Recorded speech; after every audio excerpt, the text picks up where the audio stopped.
Chapter 85. Jiang Pingji was suspicious of the inexplicable test. She glanced at Lu Shi's face, and then closed her eyes. It seemed like this cheap father of hers was hiding more secrets than she had imagined. But she was not a fool. Lu Shi's actions were not as simple as a test. It was more like he was trying to prove something. I've studied Hu Commandery in detail as well. If you want to stay alive, it's not difficult. It was her father's place after all. Although the original Lu Lanting did not have much of an impression of her father, she was full of admiration for him. She desperately wanted to know everything about him. So there were many books and information about Hu County in her study. Hu County is a place where bandits are rampant. The gentry officials collude with each other and exploit the people. That's why they hate the officials sent by the court. Because of the special circumstances, Hu County's officials are hereditary. Sons inherit their father's position. It's almost like a country within a country. Jiang Pingji had always been violent. She would not complicate things if she could. It was very simple to stay alive and go to Hu County. Lu Shi's eyes shone. The confusion and hesitation on his face seemed to have dissipated. How is it not difficult? Bring 300 guards and 10 carts of money and grain. Don't rush to take up your post. Go and suppress the bandits first. Jiang Pingji said with a smile. Her eyes reflected the candlelight and shone brightly. One could not help but indulge in her confidence. The people of Hu County are tough. How can they be convinced by a letter from the imperial court? Only a strong army and force can intimidate the people. Only then can they not act rashly. Powerful soldiers have always been forged in blood. First, we will use the small group of bandits to test the waters. If they sincerely pledge allegiance to us, we can recruit them. If they resist, we will kill them without mercy. If necessary, we will kill them all. This is the name of a fierce army. They were bandits. No matter how ruthless they were, no one would be able to find fault with them. This seemingly nonsensical move was actually for the sake of secretly recruiting strong and useful people to expand his own strength. The second branch of the Lu family had a large business and plenty of money and food. It was enough for Lu Shi to play like this for a year or two. The squires and officials who tried to sharpen their knives, collude with the roving bandits, and assassinate him were all so scared that they did not dare to make a sound. They did not even dare to move. However, in order to avoid being suspected by the court, we can order some of the subdued roving bandits to sneak into the forest in disguise and continue to be his roving bandits. They can secretly pay attention to the movements of all parties, and they can also monitor the movements of the squires and officials. In short, the entire Hu County should be gradually devoured. Jiang Pingji's thoughts had not been thought through. It was just her first reaction. After fighting for so many years, it had become an instinct. They prioritized using force to solve problems. Hu Commandery was a tough nut to crack. If they weren't ruthless, they wouldn't be able to subdue them. Although the second branch of the Lu family was rich, they could not fully support the military. Therefore, it was a good way to save money by feeding on the enemy. Lu Shi's eyes grew brighter as Jiang Pingji spoke slowly. She pretended not to see it and lowered her eyes. Hu Commandery is so poor because of two reasons: man-made disasters and natural disasters. Man-made disasters can be solved, but natural disasters are not. Lu Shi seemed to have let go of something. He smiled and asked, "But Lanting, you seem to have a plan." "I have observed that one of the reasons why Hu Commandery is so poor is because of the drought. Most of the fields are dry and crops cannot grow." Jiang Pingji gestured to Hu Commandery on the Great Universal Geographical Map. However, Hu Commandery is a land of flowing water. Jiang Pingji had carefully read through the information Lu Lanting had collected. The girl seemed to be obsessed with becoming a man like her father. But the problem of Hu Commandery was right in front of her, and she could not figure it out. She did not know where to start. It was not a difficult problem for Jiang Pingji. As a genetic warrior, she had to adapt to different environments. She had to learn everything related to combat. Who knew she might be able to survive one day? She had even been trained to survive in the wilderness. She had been thrown into the abyss of death unarmed. There were 1,000 people who had participated in the training, but she was the only one who had survived. It was not a suitable place for humans to live. Humans needed food, air and water. Apart from the general knowledge she had learned from books, the rest of her knowledge was accumulated through life and death struggles. Combined with the culture and customs of Commandery, there were many descriptions of mountains and veins. She found some clues. Of course, underground water cannot alleviate the drought in Commandery. Jiang Pingji's finger moved to a large river near Commandery. It was known as the Mother River of Dongqing, but the river's embankment had collapsed all year round. Commandery lacked water, but some places had so much water that people could drown. It was hard to say which was more fatal, flood or drought. It was a choice between dying of thirst or drowning. No matter which one was chosen, they would die. It was just that the method of death was different. The people born in Dongqing were unlucky. They did not have a single moment of peace in the whole year. First, dig underground water. After the disaster is alleviated, gather the people and use manpower to divert the water from the branch into the river in Commandery. The main river could not be moved easily. If there was another flood, and the river erupted, Wuxia would be the one to blame. But it was not a problem to divert the water from the branch. It could reduce the work and shorten the time. Moreover, the branch was closer to Commandery. Wuxia smiled and asked, "This plan is feasible, but how can the people bear the burden of corvée labor?" Corvée labor was, to put it bluntly, unpaid manual labor. It was heavy and often resulted in murder cases. Moreover, it was difficult to motivate the people. Jiang Pingji thought about it and said, "What's so difficult about it? Promise the people some compensation, and that they will be responsible for 3 meals of coarse grain. Also promise that when the project is completed and the land is reclaimed, the government will provide farming tools and cattle. Every household will be able to reduce or exempt their taxes." With compensation, how could the people's enthusiasm be the same as free labor? Monetary compensation was the motivation and direction to move forward. Commandery was a strange place. Dongqing had little control over it, and all the laws were just lip service. If Wuxia could settle down in Commandery, it would be easy for him to reduce or even exempt taxes for a few years. It was a good deal to use the court's order to do him a favor. The people's reputation would belong to him. Wuxia asked, "Such a huge project will require an uncountable amount of money. Where will the money come from? What's more, corvée labor has its own rules. If we really implement it, not only will we have to face the pressure of not having enough money, but we may also be impeached." Chapter 86. Jiang Pingji smiled faintly. She was cunning and said, "The officials love the people like they are their own children. Why can't they pay for it? The law doesn't punish the masses. The imperial court can't save the people. So why can't the people in County save themselves? To put it bluntly, it was robbing the rich to help the poor. Opportunities are created by people. You'll only suffer if you stick to the rules." Her eyes flashed with interest. Those rural gentry clans that have been entrenched in County for hundreds of years are all filthy rich. How can good people like them be absent when it comes to benefiting the people? Aren't pigs fattened so that they can be slaughtered and eaten during the new year? They could always get something out of slaughtering them. As for how to make those paishio spit out the money and rice, it's simple. County does suffer from drought every year, but the root cause of the current situation is man-made. The imperial court provides relief money every year and reduces taxes every year. But what's the result?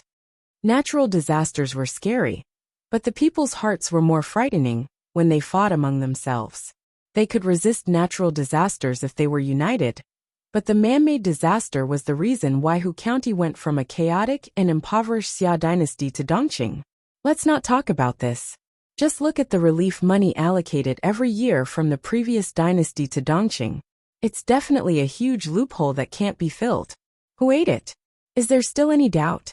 If those people don't want to spit out what they ate, we can only resort to extreme measures.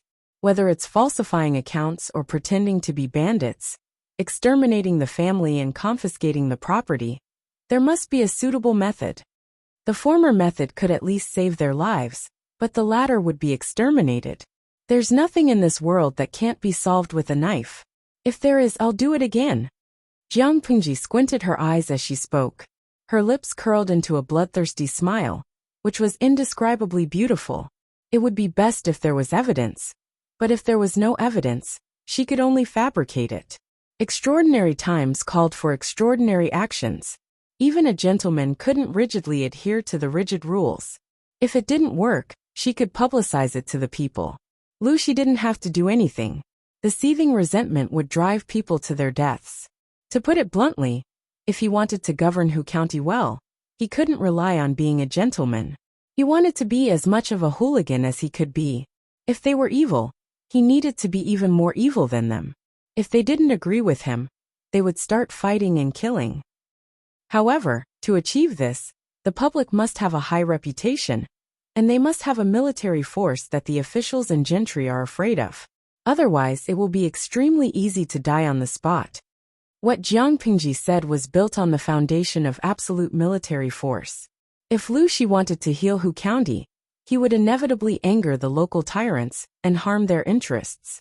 Men die for wealth, and birds die for food. It was extremely normal for him to kill Lu Shi for his own benefit. It's not difficult to stay alive. Establishing a firm foothold and governing Hu County complement each other. Jiang Pingji's mouth was dry after saying so much. She secretly licked her dry lips with her tongue. Her eyes were bright and spirited.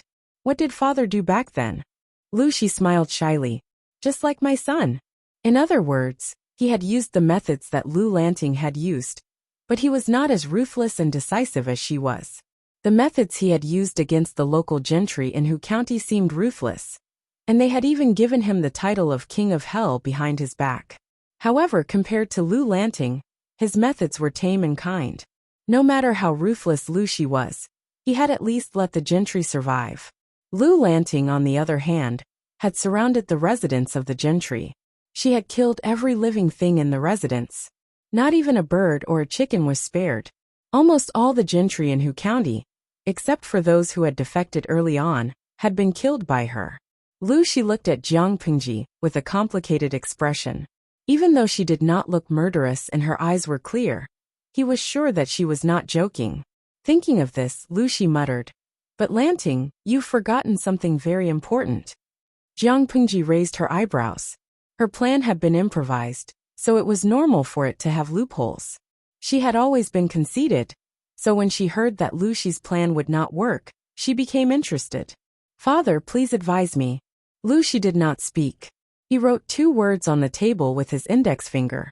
Jiang Pingji's face darkened. He said, "Your plan is feasible, but have you ever thought that you will offend all the gentry clans by doing this? In today's era, insulting the emperor in public was worse than insulting the aristocratic families. The gentry clans were powerful. Jiang Pingji's plan could solve the problem in Hu County, but what should he do next? Put himself in a hostile position with all the gentry clans? What's more, most of the talented people nowadays come from the aristocratic families. Lu Shi stopped here and changed the topic. It's rare to see a few people from poor families. If we do as you say, have you ever thought about the consequences of being ostracized by them? In today's era, most of the resources were given to the gentry clans. They had a lot of money and knowledge, and the ratio of talents they nurtured was much higher than that of ordinary people. Innate talent was important, but so was the environment and education. If she offended all the gentry clans according to her plan, who would be willing to work for her if she rebelled in the future? Jiang Pingji's face darkened. She raised her head and looked at Lu Shi. There seemed to be an undercurrent in her dark eyes. "So what do you think we should do, father?" Jiang Pingji asked deliberately. Lu Shi said bluntly, "We can't offend them completely. They could be offended, but they could not become irreconcilable enemies. It was important to leave some leeway for others." Jiang Pingji pursed her lips and thought for a while. In the end, she said, "It is better to get rid of future troubles than to keep them around. There was nothing that could not be solved with a knife. If there was then another knife, it was the same no matter who came." Lu Shi looked at Jiang Pingji with a complicated expression. After a long time, he let out a long sigh and said, "Lanting, I don't care what you're thinking or what you're going to do, but you must think twice before you act. Think about yourself and your family." After all, she was the second legitimate son of the Lu family in Hejian. With his reminder, Jiang Pingji reacted and responded, I understand. Lu Shi did not dare to think about whether or not Jiang Pingji had really listened to him. Chapter 87. Forget it. Let's not talk about such a depressing matter. Lu Shi cut the conversation short. He did not want the father and son to get into an argument over something that did not even exist. Not to mention anything else. But his daughter's answer just now made him extremely satisfied and even proud. Emperor Chun of the Jiang dynasty was not to be underestimated. Lu Shi's expression did not change, but he had been thinking about it. Jiang Pingji secretly frowned and said, "Father is at home now. He should rest well. It's better not to worry too much." "If that's the case, I'll listen to you." Lu Shi smiled and shook his head. "I suddenly feel like eating egg custard," Jiang Pingji said coldly. "I'm not good at cooking." In fact, Lu Lanting's current body did not even know where the kitchen was. Jiang Pingji was used to eating all kinds of nutrient solutions. She did not mind stuffing them into her mouth as long as she could eat them. Survival was the most important thing. As for the only thing that was related to cooking, it was barbecue. "In that case, I'll cook for Lanting. Let's have a good drink together." Their relationship was strong. The topic was a little sensitive, and the atmosphere was tense. They needed to ease up. Lu Shi was not the only one who thought so. Jiang Pingji agreed. It was just that, drinking wine while drinking egg custard, that was really too much. Besides, Lu Lanting's body was still that of an underage girl. Was it really okay to drink?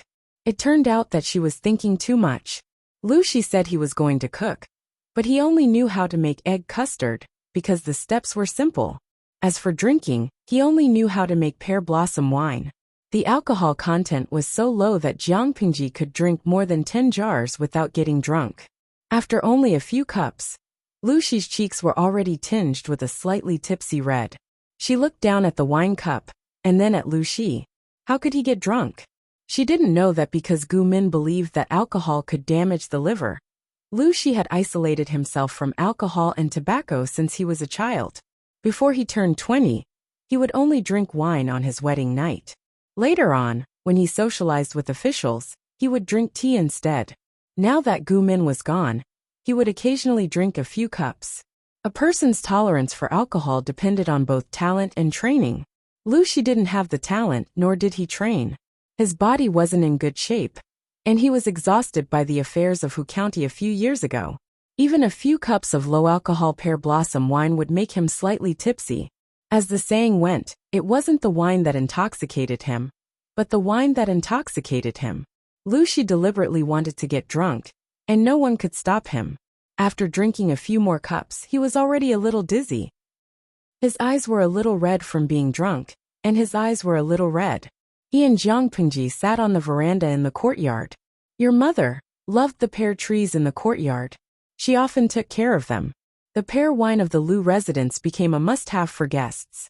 Once upon a time, there was a swing under this tree. Your eldest brother was once in her arms, sitting on the swing and laughing happily. Even though the meaning of the pear tree was not good, Gu Min liked it. Lu Shi took advantage of the fact that he was slightly tipsy and supported his forehead with his hand.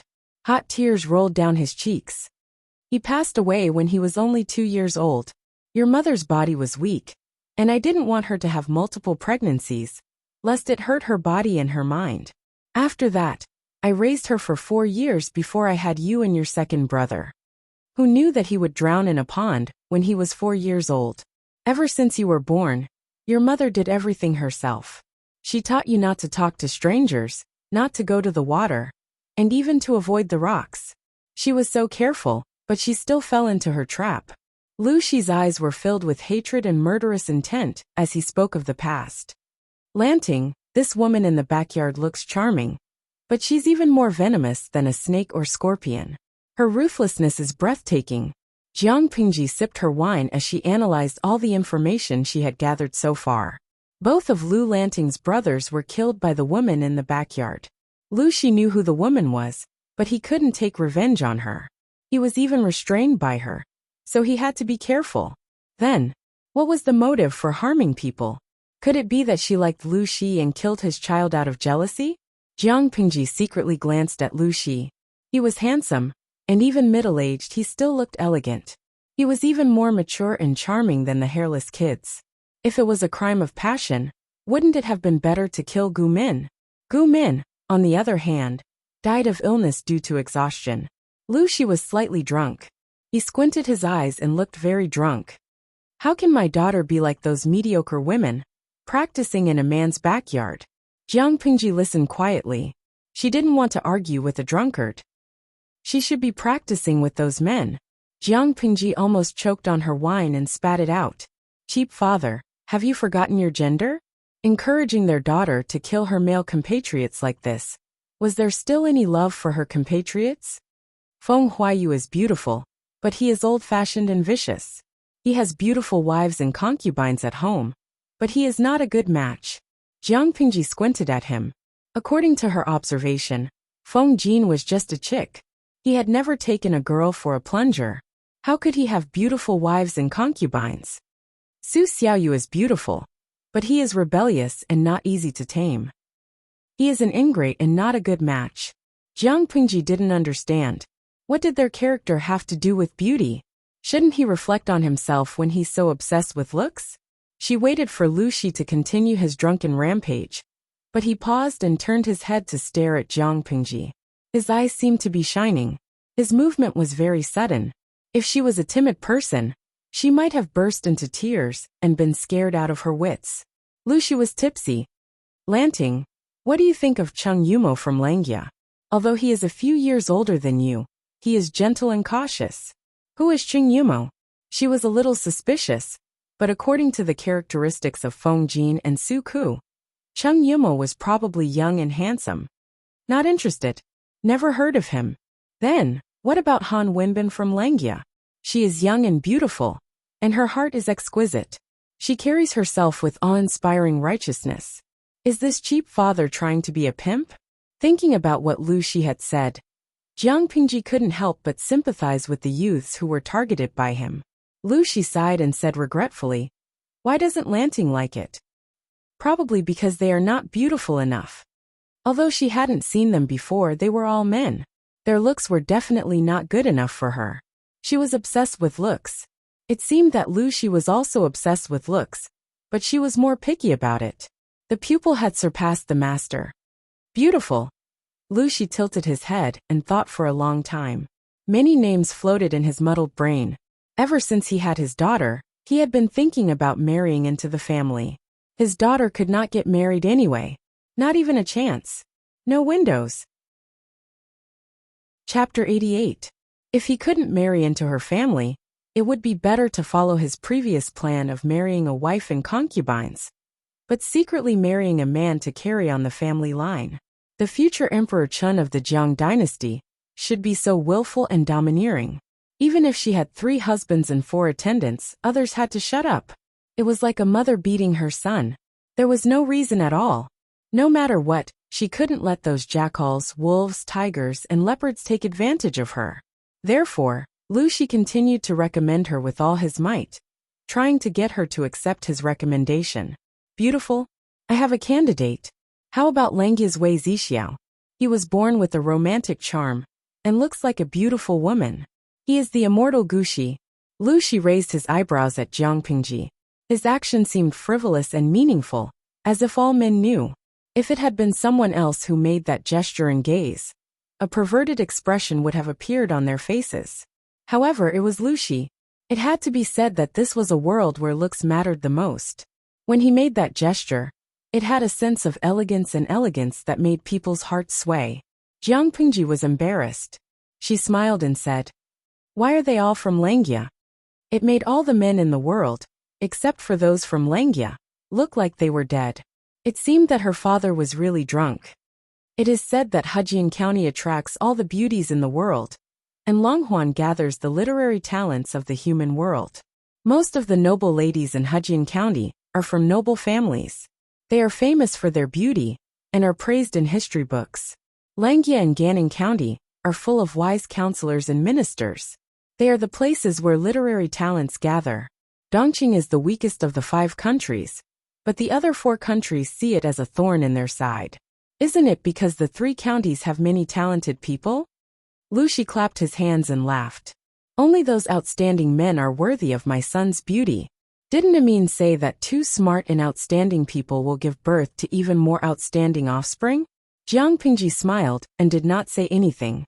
She poured wine and sipped on it. Not long after, Lu Shi, who was sitting on the other side of the table, breathed smoothly and fell asleep. The pear blossoms in the courtyard fell with the night wind, and some naughtily fell into his hair. Sigh, I'm already drunk. Jiang Pingji finished the remaining jars of pear blossom wine and looked at the sky. She got up and gently carried Lu Shi, whose cheeks were red from sleep. Although he was an adult man, his weight was unimaginably light. It was as if his entire body was so thin that only a few bones remained. Lu Shi placed them on the mattress, then covered them with the blanket and tucked in the corners of the blanket. Under the candlelight, the shadows in Lu Shi's eyes were even more pronounced. They are indeed skinny beyond recognition. But what happened back then that caused the Lu residents to become like this? Jiang Pingji was hesitant. She frowned slightly and recalled the hard touch.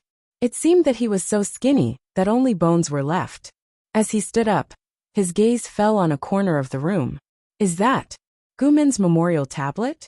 She paused for a moment and then left Lu Shi's room. She closed the door and made sure that the night wind couldn't get in. She pulled the heavy cloak around her body and chose the shortest path to her courtyard. It was right across the inner garden of the Lu residence. There were lanterns hanging in the corridor. Although the illumination wasn't high, it wasn't enough to cause a fall. She even met a group of guards who were patrolling the night. There were 5 guards in a group. When they saw Jiang Pingji, they all stopped and saluted. Okay, she responded, and then returned to her courtyard without looking back. This Lu residence isn't small, but it's hiding a lot of secrets. The water is deep. The corner of Jiang Pingji's lips curled up. In the darkness, there seemed to be a glimmer of light in her dark eyes. The next day, Lu Shi held his swollen and groggy head and lifted the blankets on his body. He sighed in his heart that his body was becoming more and more useless. A few glasses of pear blossom wine could make him faint. He couldn't remember how he had returned to his bedroom from the corridor the night before. He had just gotten up when the maid outside the room, who had heard the noise, asked gently, "Master, are you awake?" "Yes, I'm awake." Lu Shi lay back down and waited for his swollen head to get used to it before he sat up straight.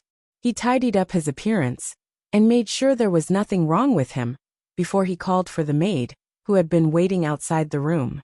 He had been married to Gu Min for a few years.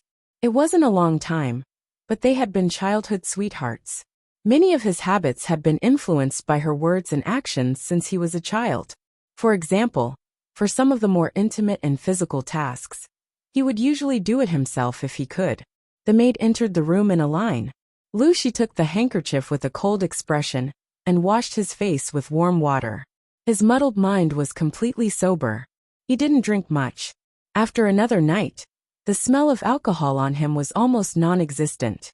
He put on his specially fumigated clothes, and the fragrance lingered around him. Unless it was Jiang Pingji with a sharp nose, no one would be able to tell if he had alcohol on his clothes. Dressed neatly, Lu Shi looked at the sky outside and silently estimated the time. Did Lanting come this morning? He had slept until the afternoon. No wonder his head hurt so much when he woke up. Drinking too much water would make one tired. Second Langjun came to pay his respects this morning, but he didn't let us disturb you when he saw you were sleeping soundly. Lu Shi was silent. Some scenes flashed through his mind. His face turned pale, and he held back the urge to touch his forehead. His image as a noble father. Wasn't it all gone now? The maid lowered her head. She didn't dare to look above Lu Shi's chest. She kept a safe distance from him, so she didn't see Lu Shi's conflicted expression. He looked like he was smiling, but he wasn't. He looked like he was crying, but he wasn't. In other families, this kind of personal maid who served the master of the house would most likely be taken in when the mistress was unwell. Even if she didn't have a proper title, her status would definitely be different from that of an ordinary maid. It could be said that she had flown up the branches and turned into a phoenix. But this rule didn't apply to the Lu family. At least it didn't work on Lu Shi. The elders in the house all knew that. You can leave. I need some time alone. He really needed some time alone. Being carried by his young daughter like a princess, he felt that his image as a father had collapsed. When the maid left, and the door was closed, Luxi mumbled to himself in front of his wife's memorial tablet. Is this the chi attack that you mentioned, Amin? Outside the house, a few maids quietly left. One of them was beautiful and lively. She had been bought into the Lu family for less than half a year, but she was already full of vitality. Sister Tong, the master has been back for a few days. Why hasn't he gone to the backyard? The maidservant who was addressed as Sister Tong was an elder in the Lu residence. She was also a first-class maidservant who served Lu Shi. She was only in her early 20s, but she always wore a straight face. She wore no makeup, and she looked gloomy to everyone. The color of her clothes was also dark and gloomy. Chapter 89.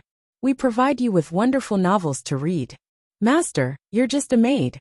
You have no right to comment on the affairs of the inner courtyard. Tong Sanyang's face was taut as she coldly sized up the little girl from head to toe, clearly seeing through the little girl's delusions. The maid's face turned pale, but she didn't dare to talk back to Tong Sanyang. Before Lu Shi came back, she had been in charge of all the affairs of the main courtyard. She wasn't a steward, but she was more like a steward. Even the old steward liked Tong Sanyang, saying that she was efficient and capable.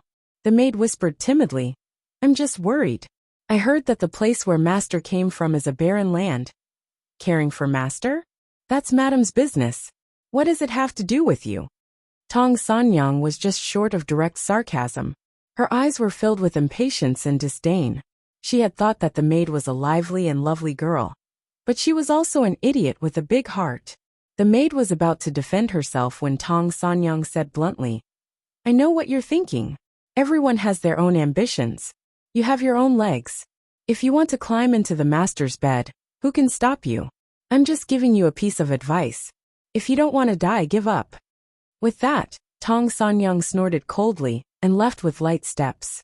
She was fast but not disorderly. Another idiot. Why didn't she use her brain to think about why all the maids in the mansion, regardless of their age, except for the few in the second Longjuan's courtyard, all wore plain makeup and didn't even dare to wear a hairpin? Why were their clothes made of good material, but not bright colors?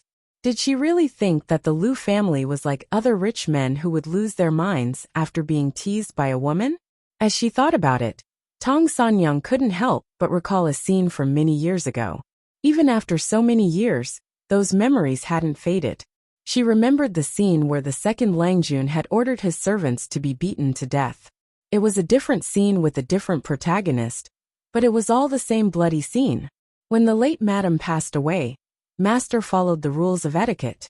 After the deadline, the old lady secretly sent a few girls who looked similar to the late madam, hoping that they could ease the grief in Master's heart and persuade him to remarry as soon as possible. And the result? Among them, the one who resembled the late wife was willing to throw away her pride. She took off all her clothes and wrapped herself in a thin quilt to seduce him. She even reached out to Second Langjun, which caused Second Langjun, who was already weak, to fall ill and almost die. What happened to the maid in the end? Didn't the old master order people to cut off his entire face and beat him to death? Everyone said that the second son of the Lu family, Lu Shi, was gentle and affectionate, as if he would never get angry. But who knew how ruthless this man could be when he decided to be? He hated the fact that the woman had seduced him with a face that resembled his late wife's. He hated the fact that she had used such a despicable method to murder his second Langjun. After the incident, he ordered his men to cut off her face and remove the thin quilt that had been covering her body.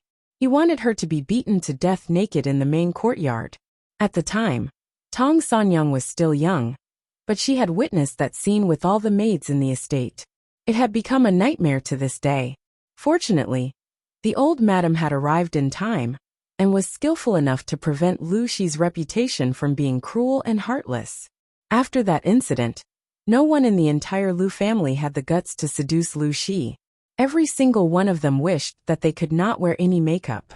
They chose the most mature clothes, and they could not look at the head of the house with their eyes above their necks. All those pretentious actions and expressions of wanting to say something had to be put away. After all, no one would complain about living too long. Tong Sanyang's face was cold and hard. Her eyes seemed to be dripping with ice. Tong Sanyang had left in a hurry, so she did not realize that their conversation had fallen into the ears of a third person. That person was none other than Jiang Pingji. She was sitting on a fake mountain, dressed in a comfortable brown dress. She swung her legs and looked in that direction with a faint smile on her face. She had originally wanted to find a quiet place to meditate and try to pick up where she had left off. Perhaps it was because of the rich experience from her previous life, but Jiang Pingji meditated for the first time in her life. She quickly got on the right track. A wisp of ethereal mental strength surrounded her body and greatly enhanced her five senses. She entered a mysterious state of spiritual emptiness. Although the previous fusion of martial strength was a bit of a cheat, the benefits were not limited to a little increase in martial strength. Not only did her martial strength recover a little, but her mental strength also recovered a lot. She had barely reached the baseline of mental training. The scientific name for mental training was meditation and meditation. It was a training method that the Federation had developed after they entered the interstellar era. When one's mental strength reached a certain level, it could trigger a qualitative change in the body's genes and further strengthen the body. Jiang Pingji did not expect to hear the conversation between Tong Sanyang and the little servant girl. The content of the conversation made her not know whether to laugh or cry. Wuxia was indeed very young in her era, but in this era, he was old enough to be a grandfather.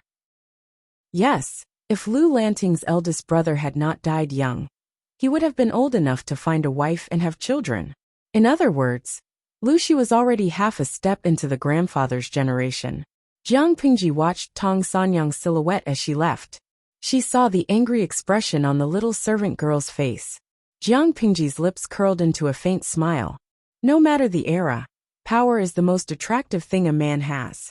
Jumping off the fake mountain, Jiang Pingji went straight to her courtyard. She was greeted by Taksha's indignant face. Lang Jun, why did you go out in this outfit? Taksha was holding a pine green leather cloak in her arms. It was embroidered with delicate cloud patterns and pine leaves. Seeing that the missing Jiang Pingji had returned, she quickly went forward to put it on her. This is not what you should wear. Jiang Pingji did not mind. Clothes are made for people to wear. Why should I wear them? Taksha did not raise her head. This is not suitable for Lang Jun. Jiang Pingji did not refute. Instead, she obediently put on the clothes that Taksha handed to her. Even though the clothes covered her tightly, and the cloak on the outside was spacious, and the sleeves fluttered when the wind blew, it still could not hide the fact that there was wind underneath. Once again, she began to miss the second ruler in her previous life. Why couldn't Taksha prepare clothes for her that were not open? Her mother, a time traveler, had been in this world for so many years. Couldn't she lead the fashion and recommend clothes for others?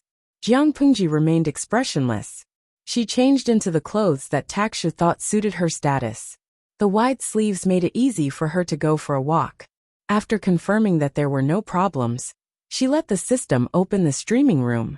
In less than 2 seconds, the screen was filled with bullet screens that blinded her. Zhuangxia Weiguan. Damn, I finally made it in. It's so hard to get a seat in this streaming room. Qiang Dong Dong. Same to the previous post. It took me more than 2 hours to get a seat and see the legendary streamer. Chapter 90. Fatty Big C. Bro, it's good enough to get it. Can you imagine 8 people in a dorm watching the stream together? Paydaxing. Speaking of which, the host's streaming room is too strange. There's a limit of 3,000 people. There are too many monks and not enough porridge. I wonder if there are some rich people lurking around and giving the host a few 9-5 supremes to increase the limit. Hit me if you don't agree. It's useless. The host's streaming room is very strange. It's different from the rules of streaming apps. Jiang Pingji looked at the complaints and discussions on the screen. She raised her eyebrows and sent a bullet screen. Host V. Don't worry everyone. The live streaming room limit has been put on the agenda. She posted the content of the semi-interactive and fully interactive streaming modes. Host V. I'm now collecting the content of the fully interactive streaming mode. You can tag whatever you want to see, and I'll select the content to vote for. As for the content of the semi-interactive streaming mode, I'll open it when there's a suitable opportunity. As there was a new group of viewers in the streaming room, Jiang Pingji simply explained in detail what happened in the streaming room. Fatty Big C. Hehehe. I want to see the host go to a brothel. I heard there are many high-quality girls in this room. Maybe it was because of the culture of modern society. Many people were more sensitive to these special industries and were more curious about them. Fatty Big C started the discussion, and the screen was filled with comments about visiting a brothel and looking at girls. Paydaxing. That's not right. I heard the host is a girl. Are you guys crazy to let a girl go to a brothel in ancient times? There are all sorts of people there. If the host gets bullied, will you take responsibility? What a bunch of troublemakers. There were some who wanted to cause trouble, and there were also some righteous young men. Apart from paydaxing, there was also a small group of viewers who supported him. After all, women in ancient times were very particular about their reputation. If an unmarried girl went to a brothel, even if nothing happened, her reputation would be ruined. Jiang Pingji quietly watched the fun and didn't get involved. However, she also wanted to go. After all, there were many beautiful girls. But Lu Shi's father probably wouldn't want to see his daughter go to a brothel. She silently looked at the bullet screen for a while, then turned her head and said to Takshu with her usual expression, "Go get Suku here." Xuanmei's eyes lit up when she heard Suku's name. She looked at Jiang Pingji with yearning. Takshu was initially reluctant. She did not have a good impression of Suku. However, when she saw Sunmei's reaction, she frowned and immediately accepted the task.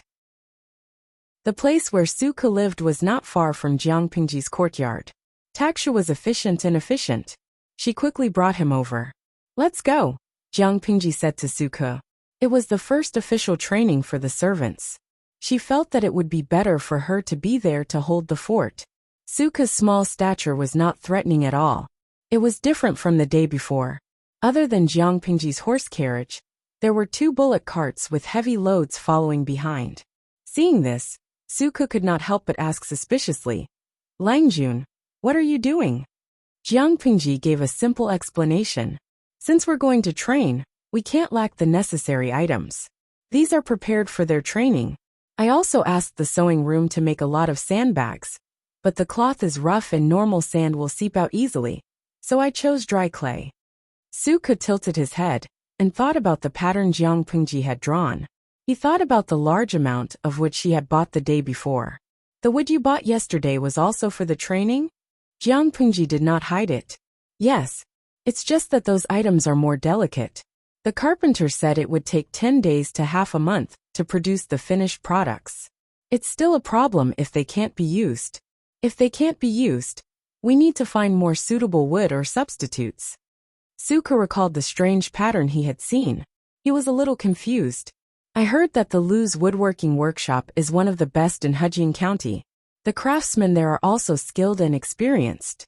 I wonder what it is that even they have to spend so much effort on." Jiang Pingji tilted her head and looked at him.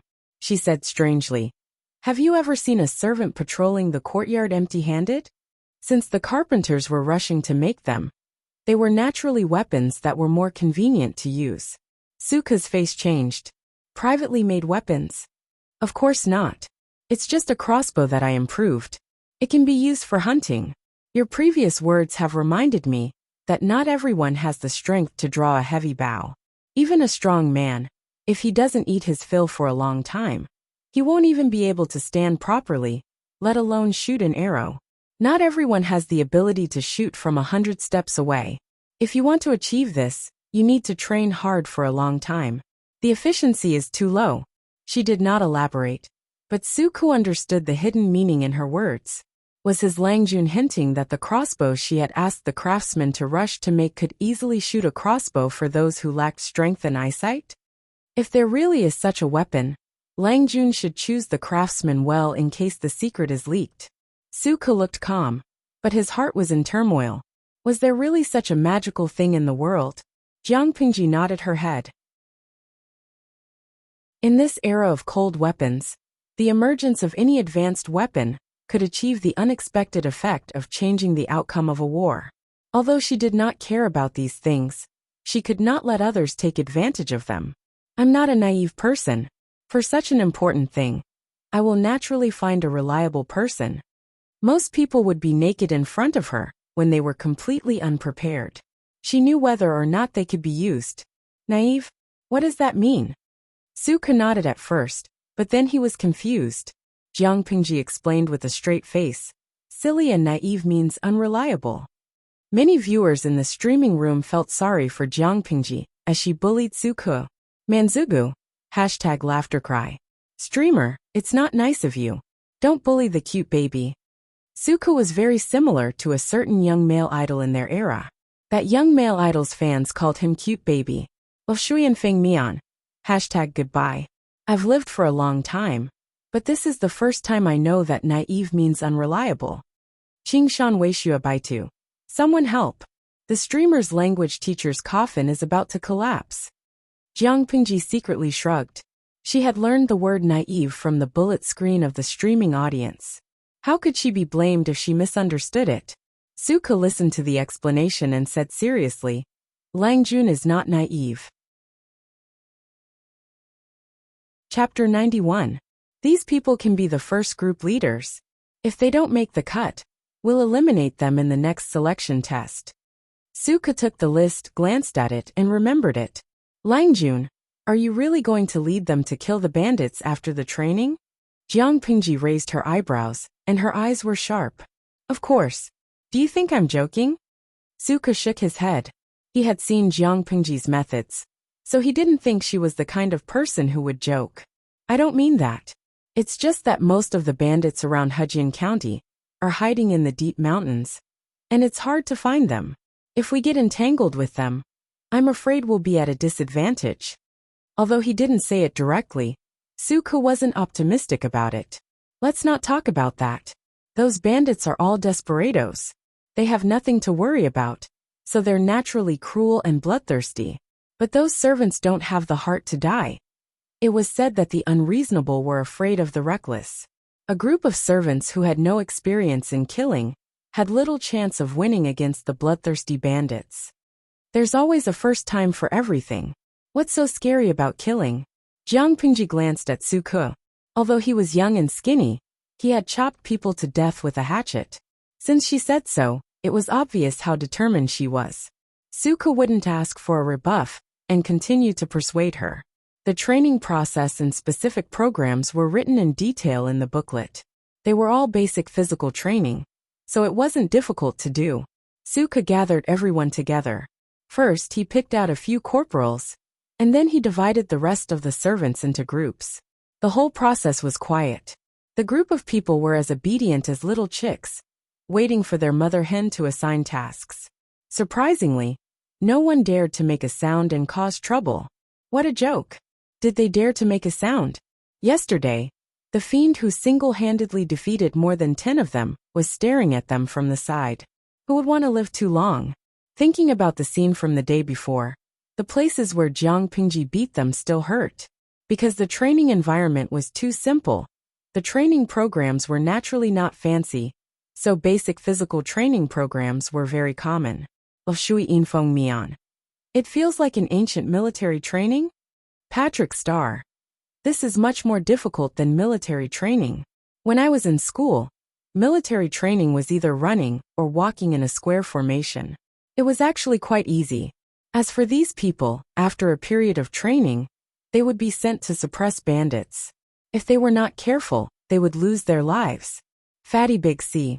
I just finished military training a month ago. It's much easier than them. Full mouth of dog food. But is this training useful? Why did it feel so unreliable? Tuda Faccio. It can't be like that. How can the host be so unreliable? How could Jiang Pingji not have considered these things that even the live stream viewers knew? Pure physical training could only make these servants stronger and stronger, but it was not enough to fight the bandits to the death with just this. After all, they were the embryonic form of an orderly troop, not a pile of loose sand that fought on their own. They didn't need powerful individual combat abilities, but they needed to learn how to cooperate in small groups. Running 10,000 meters 3 times a day doesn't mean that you can finish it with all your might. This method is the dumbest. You will run out of energy one by one, and when you reach the finish line, you will be too tired to get up. Let's say you are a speedy troop that received orders to support a battlefield. If you follow this method, even if you arrive in time, you will be a tired troop with no combat ability. Jiang Pingji watched these people run around several ridges for the time it took to burn a stick of incense. Even though they were panting from exhaustion, and their legs felt like they were filled with lead, none of them completed the task. She frowned under the sun, and Suko was afraid that she would be angry. Although he knew that Jiang Pingji's words made sense, Suko felt that her standards were too high. He tried to persuade her. Langjun, don't be angry. After all, these people are training for the first time. They will not be used to it. If we give them some time, I think. Xiaoyu, this has nothing to do with whether they are used to it or not. I know what you want to say. They are all bought by the broker house, so their physical condition is not as good as those strong men who have been farming for a long time. Because they don't eat much rice, their strength is not as good as others, so it is reasonable that they can't finish the prescribed distance. But I want to say that this is not correct, because they don't know how to run. It would be strange if they could last 10,000 meters, if they sped up from the beginning. Jiang Pingji tried to explain in words that everyone could understand. Long-distance running not only tests physical strength and endurance, but also other things. Blindly running will only waste the body's energy. The best situation is to maintain a uniform speed and use it reasonably. Not only that, but they also have to learn how to maintain a reasonable breathing rhythm while running. That kind of rapid breathing will make people more tired. And the range of running, like that person who wanted to swing his arm to the sky, is ridiculously wrong. More importantly, the running posture was too eye-catching. This was the most basic physical training. There would be all kinds of weight-bearing events in the future, and it would be even more tiring. Looking at these guys, there was only one word in Jiang Pingji's mind: chicken.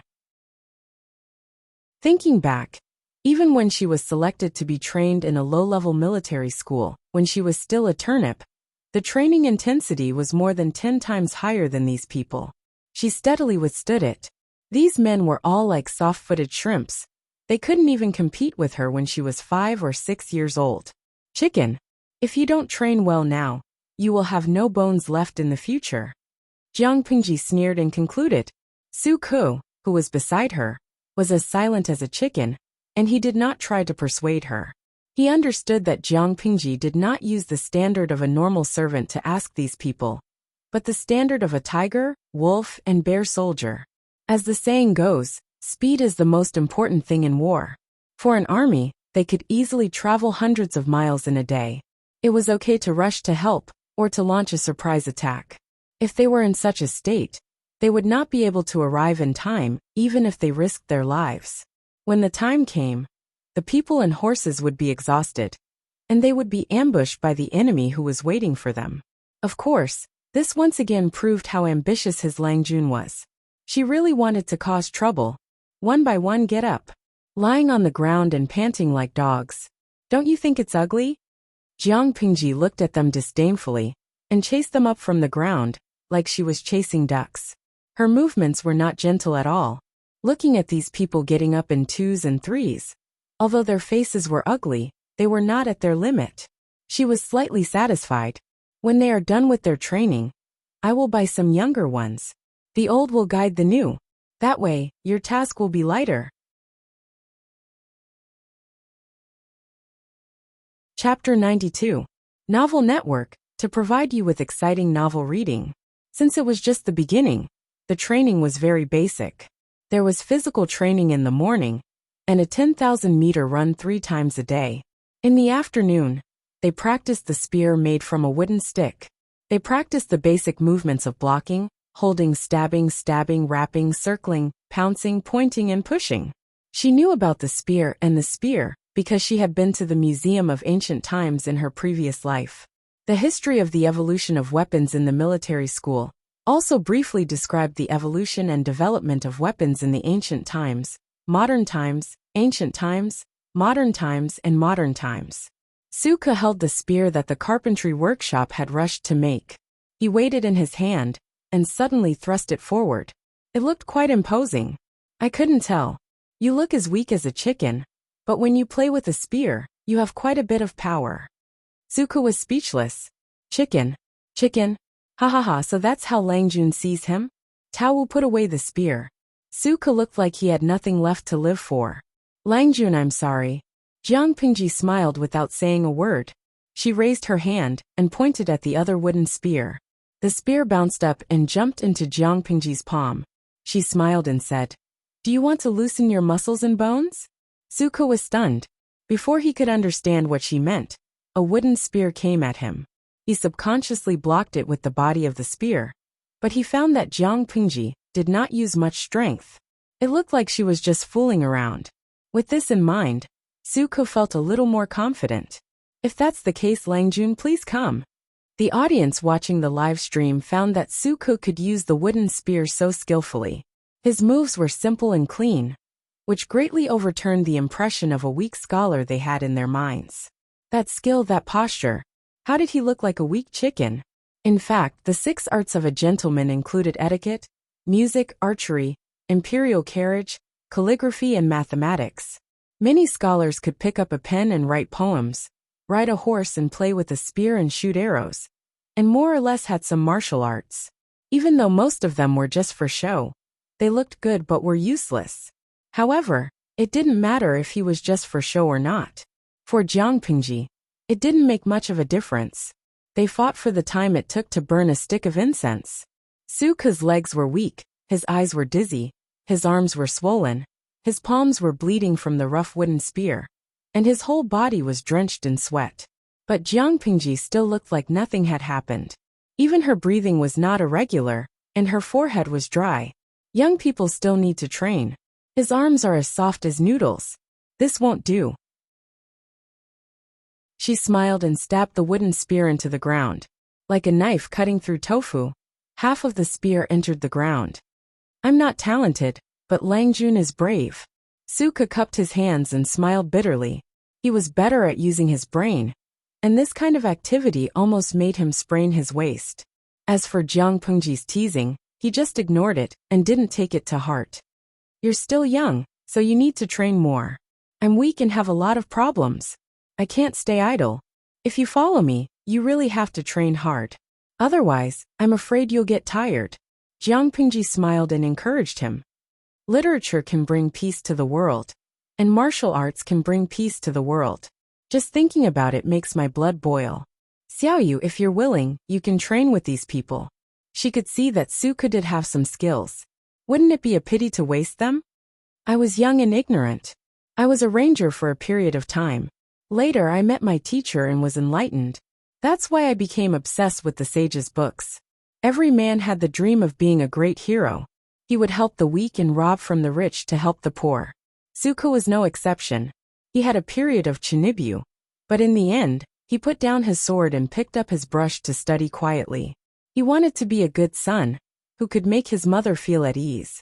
It was a pity that his mother died young, before she could enjoy her son's filial piety for a few years. Jiang Pingji tilted her head and complained. Young and ignorant? You make it sound like you're very mature now. Suka was speechless. On the other side, a friend who was watching the live stream gave Suka an emoji. Cafeteria Daffin Auntie. Young Suka Langjun, I'm telling you, you'll lose your baby if you keep this up. Jiang Pingji glanced at it and said to Suka with a smile. Were you thinking that if I continued to tease you, you'd throw a tantrum? Suka blushed and said awkwardly. Langjun, please don't joke around. Jiang Pingji said to him seriously. Actually, you can throw a tantrum. I can tolerate it. A little temper makes you cuter. In her eyes, Suka was a teenager who threw a tantrum. It was fine for him to be stubborn once in a while. Suka was silent. How should he, as a page boy, deal with his Langjun, who was 5 years younger than him, rudely throwing a tantrum in front of him? Hurry! I'm waiting online. Reality proved that a rabbit would bite when it was anxious. and Suku would choke when he was anxious. Langjun, you should save your sweet words for the girls in Lang Lang Alley. After saying that, Suka cupped his hands and bowed, then flicked his sleeves and left. He could not vent his anger on Jiang Pingji, but it was not a problem for him to torment the servants. The more he understood, the more he felt that the image of the noble son in his mind was crumbling. Of course, it would not take long for him to realize that it was not the noble son who crumbled, but his weird Langjun. Tisk tsk. Speaking of looks, the girls in Lang Lang Alley may not be as elegant as Xiaoyu. Jiang Pingji lowered her voice to make sure that Suku, who was swinging his sleeves, could hear her. Then Jiang Pingji saw him stumble and miss his footing. He rolled down the ridge of the field. The audience in the streaming room felt sorry for Suku when he couldn't help teasing her. Canteen Dafinanti. Streamer, you are so evil. You even bully a cute kid like Suku. I can't bear to see it.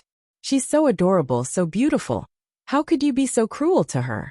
I really wanted to rush out of the screen and hug him. Badeo Zhangzi. I've never seen such an evil streamer. Look, you scared him. Sakayata too. People in ancient times are very serious. If you do that, he may hate you. Be careful, he might become evil. Xian. Ha ha ha. I'm looking forward to Suku's evil appearance. Then, he will fall in love with the heartless streamer. Jiang Pingji ignored the teasing comments on the screen. She walked to the ridge of the field, squatted down, and carried Suku, who was lying on the ground on her back. Suku was shocked by her actions again. His body was obviously stiff and his muscles were tense. You're so careless even when you're walking. Fortunately, the ridge is low and has been carefully cleaned by the tenant farmers. There aren't any big rocks. Otherwise, you might have broken a leg and disfigured yourself. Jiang Pingji was carrying him on her back, but her steps were light and vigorous. Suka finally recovered from the shock. He did not know where to put his hands, and his face was full of embarrassment. Hearing Jiang Pingji's accusation, Suka felt a sense of helplessness. Chapter 93. Am I wrong to say that you're good-looking? Jiang Pingji raised her eyebrows and said matter-of-factly, it's something to be proud of if you're good-looking. It means that your appearance is much better than the average person. Love Gobe small talk net Suka could neither swallow nor spit it out. His originally pale face turned purple from the suffocation. That wasn't a compliment. She was flirting with him. I'll take you to Lang Lang Alley when I'm free. I don't want you to say that I'm flirting with you. She was always wrong. Suka was speechless. Jiang Pingji continued. But with your looks, I don't know if you're playing with them, or if they're playing with you. Suka was speechless. Could she stop talking about Lang Lang Alley? She was going to be traumatized. Cafeteria Dafinanti. Then it must be those coquettish bitches playing with Suku. You'll be at a disadvantage if you go there. Even though the viewers in the streaming room were a bit weird, they had a normal aesthetic sense. They all felt that Suku would be at a disadvantage if he went to Lang Lang Alley. Thinking of the innocent young Suku falling into a group of coquettish cheese, and being tossed and turned by them, he started to cry pitifully. At that moment, howls and howls could be heard from all directions in the livestream room. Xian, has the streamer decided to go to a brothel? You have to let me know when you're going to stream. Jiang Pingji promised, but she never expected that she would go to Lang Lang Alley under such circumstances. Love Gobe small talk netko. I just sprained my ankle. I'll be fine after a few days of rest and some medicine. Jiang Pingji was not a doctor, but she was constantly injured, both internally and externally. After a long period of time, she could be considered a doctor. Moreover, there were compulsory courses in the military school for first aid. Jiang Pingji had learned some, so it was not a problem for her to deal with such minor injuries. Langjun, you know medicine? Suka calmed down a lot, and his impression of Jiang Pingji was renewed. What lofty, what great talent, what wise lord. They were all the result of his blind judgment. She hated herself for being blind at that time. Why did she feel that this Langjun in front of her was a wise ruler? Jiang Pingji lied without blinking. My mother has been bedridden all year round. How can I be at ease? In his spare time, he had read some medical books and learned some superficial techniques and superficial knowledge. He couldn't be considered to be an expert in medicine. Speaking of which, I thought of something important. Suke was a very serious young man. Once serious business was brought up, his attention was involuntarily diverted. What is it? I took a look at their training today. These people really know how to endure hardship. They didn't cut corners during training, nor did they play tricks. It's just that I used too much force. If I don't take a good rest, I'm afraid I won't even be able to get up tomorrow, let alone train. Jiang Pingji could not help but think of her first days in a low-level military school in her previous life. It was tiring but fulfilling. After training, she had a special muscle-soothing nutrient solution, which was good for relieving fatigue and maintaining her training condition. However, the medical technology in this era was so backward that she couldn't count on nutrient solutions. She couldn't even use them herself, so she could only use another method instead. Moreover, it had to be more in line with this era and not too scary. Suke thought back to those people's training. After a day of torment, they were really exhausted. When they had a big pot to eat, they were like hungry wolves. They fought for food faster than anyone else, as if they were afraid that they would not have enough to eat. Training consumed a lot of energy. Langjun, do you have a way to deal with it? Jiang Pingji said. Of course I do. I'll go back and draw a picture for you. Just follow it. The method she was talking about was the most basic massage. Almost all the students in the military school knew the basic techniques. Low-level military schools were very common. Most of the students there were ordinary people. Not everyone had the luxury of using nutrient solutions to relieve the stress of training. If Jiang Pingji had not been born with high numbers and potential, she would not have been lucky enough to be chosen as the focus of training. Of course, if she wanted to maximize the benefits, it was best to condense her mental strength on her fingertips to stimulate the activity of the muscles. However, mental strength was a mysterious thing. If she said it out loud, people might mistake it as nonsense. Jiang Pingji spent some time to draw a few simple pictures.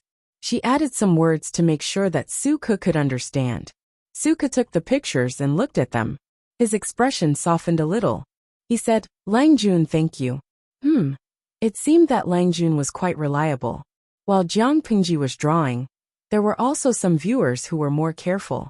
They used their phones or computers to record and take pictures. They wanted to try it out after taking a shower at night to see how it worked. Because of Jiang Pingji's arrangement, Suke lived in the farm during the early stages of training. He did not have to go back to the loos at night. If he needed to borrow any books, he could go back. All in all, except for the occasional unreliability of Langjun, the loos were treated very well. Suke tried to use his strength and found that his sprained foot did not hurt anymore. He stood up and sent her back. Before leaving, Jiang Pingji suddenly stopped and looked at Suke. Her gaze made Suke break out in cold sweat. Langjun, remember one thing. You are now my servant, Jiang Pingji said with an inexplicable meaning. Jiang Pingji said with an inexplicable meaning. I'll let it go for today. From tomorrow onwards, remember this well. Suke's eyes were filled with suspicion. Then he suddenly understood, and his face turned pale. Don't be so afraid. If you have anything to say, just tell him directly. He won't not understand. Jiang Pingji curled her lips, slapped the sandalwood fan in her hand, and closed it with a swoosh. That night, Suke smiled bitterly at the brush and ink on the long table. After thinking for a while, he picked up the brush and put it on the bamboo paper.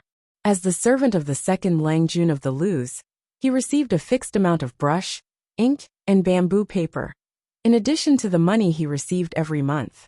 When the gods fight, the mortals suffer. It's not a good thing to be between the father and the son. But Langjun is right. Instead of suffering from both sides, it was better to stand firmly on one side. After Suke finished writing, he put the bamboo paper on the candle to warm it. When the ink was dry, he rolled it into a roll and walked to the porch. He waved at the sky. Not long after, a snow-white pigeon fluttered its wings and landed on his arm. It had a small bamboo tube tied to its claw. It was a messenger pigeon from Zhongzhou in the hinterland of the Central Plains to Dongqing. After a few years of development, In Dongqing, as long as the family was wealthy, they would raise and train a few pigeons to send messages. Cuckoo! Lushi heard the pigeons cry. He got up and picked up the pigeon. He took out the bamboo paper and read it quickly. After a long time, he could not help but laugh. Chapter 94. Jiang Pingji returned to the Luz. As soon as she stepped through the gate, the system beeped and a mission letter popped up. System: Dear host Jiang Pingji, the results of the preliminary selection for your first fully interactive livestream have been released. The topic with the most votes is I'm visiting a brothel in ancient times. Please complete the livestream within 3 days. It was an automatic notification from the system. Jiang Pingji glanced at it and then threw it into the system's trash can. I'm indeed visiting a brothel. Sure enough, this kind of thing always attracts people's curiosity. Jiang Pingji held her forehead. She had lost all hope for the viewers who did not go offline. She did not want to live stream anymore. If she blushed and drew a level advancement card, wouldn't that mean that her experience would become 10,000? The system said quietly. Actually, I want to go too. Jiang Pingji was speechless. A system that only had data and no substance. Why would it want to go to a brothel? It was incompetent. It was still early for her to return to the Lu residence. She first went to her courtyard to freshen up. Although she did not sweat much, she was still somewhat dirty after shuttling back and forth in the fields for a long time. Moreover, she still had to endure Taksha's nagging. Langjun, you are so precious. You can just leave everything to Suku. You have to do it yourself. That's great. I've never seen Langjun look so dirty. 2 of his handkerchiefs are dirty. Jiang Pingji knew very well that she could not argue with the woman at this time, because no matter how reasonable she was, it would be unreasonable. Silence was the best comfort. As expected, Taksha felt that Jiang Pingji's attitude was good. She finally stopped nagging and closed her mouth. At that moment, Jiang Pingji did not expect Suku to have the guts to play a trick on her. Jiang Pingji accompanied Lu Shi and Madame Hu for dinner. She was in a good mood and ate 2 more bowls of rice. She ate more than Lu Shi and Madame Hu combined, but she put down her chopsticks at the same time as them. Lanting is still growing. Ask the kitchen to make 2 more meat dishes. Lu Shi had never had a good appetite, but when he looked at his daughter's face, he could eat a bowl of rice without stopping. Madame Hu, who knew him very well, secretly rolled her eyes. She couldn't be bothered to maintain her usual elegant demeanor. Madame Hu did not want to be known as someone who mistreated the late wife's son. She did not want to remind Lu Shi that he was sitting next to his daughter and not his son. If she continued to feed him without restraint, he would be so fat that he would be slaughtered by the end of the year. Jiang Pingji had never had the concept of gaining weight. To her, the food she ate would only become firm muscles, not fat. After shyly thanking Lu Shi, Jiang Pingji resumed her posture of looking down and wondering when Lu Shi would speak. It wasn't that she didn't know that Lu Shi always asked about her life through Suku. His original intention was to care about her and nothing else. His original intention was not bad. She actually quite enjoyed this kind of concern. But Jiang Pingji was rational. She knew that she could not enjoy it for long. If she did not stop it soon, it would one day become a malignant tumor and become the root of the rift between father and son. Even the most intimate people had to maintain a certain distance, especially between a father and a son. The former had the natural responsibility to raise the latter. She had a very strong personality. She couldn't stand other people telling her what to do for no reason. She also couldn't accept other people trying to control her life all the time. It was like a steel cage imprisoning her in a corner of the world. Even if that person was Lu Shi, she could enjoy it if it happened once or twice, but she could not guarantee that she would not fall out with him. So to prevent the worst from happening, it was better to make things clear as soon as possible. If Lu Shi wanted to know something, he could ask her directly instead of going through a third party. But she did not expect Lu Shi to not play by the rules. He did not feel embarrassed at all when he confessed that he knew about his daughter through Suku. What he said made Jiang Pingji want to kneel in front of him. Suku sent me a messenger pigeon. He said that you were curious about Lang Lang Alley. It was dessert time for the family. It was also a time to talk, and cultivate their relationship. The atmosphere was not as dull as it was during dinner. Jiang Pengji asked, "What?" Madame Hu glared at Lu Shi. She looked like she would strangle him if he said another word. "Yes, I did," Jiang Pengji admitted. She was not only curious, but she also planned to go to the alley the next day. "But why did you bring this up all of a sudden, father?" She looked at Madame Hu and motioned for Lu Shi to calm down. Talking about brothels with his son in front of his concubine. Was he not afraid of being beaten to death? However, Lu Shi was too cunning. How could he betray Su Ke? "You are not young anymore. There are some things that you should know." Lu Shi raised his eyebrows at her suggestively. Jiang Pengji almost choked on the tea she was holding in her mouth. Before she could cough, Madame Hu raised her hand and flipped the table in front of her into the air. It fell to the ground with a loud crash. Madame Hu gritted her teeth and shouted at Lu Shi, "Lu Zhongqing." Lu Shi did not have the slightest idea that his backyard was in trouble. Instead, he smiled gently. "Cousin, do you want to go too?" Jiang Pengji was speechless. Not only did he talk about brothels in front of his concubine, he even asked if she wanted to go with him. Jiang Pengji wanted to kneel in front of her. "Be careful. Sister Amin might come and strangle you to death tonight." "You're really?" Madame Hu's face turned red with anger. She was so angry, but Lu Shi was still smiling calmly. He was not affected in the slightest. "Humph." Madame Hu flung her sleeves angrily and strode out of the main courtyard. "That's her temper. Don't be scared." Lu Shi regained his gentle and serious look. "It's normal for someone your age to be curious about that kind of place. Instead of waiting for you to go there quietly and run into something you can't handle, it's better for me to bring you there and broaden your horizons. Once you see it with your own eyes, you won't be curious anymore." Jiang Pengji was speechless. It was a good reason, but why did she feel that something was wrong? "Father, you don't seem surprised at all." Jiang Pengji swore that it was not Lu Shi's first time going to that kind of place. It was a lie to say that he loved Gu Min. "I used to be your age. How could I not know?" Lu Shi was very open-minded. His eyes were clear and gentle. "By the way, your mother was the one who encouraged me to go there for the first time."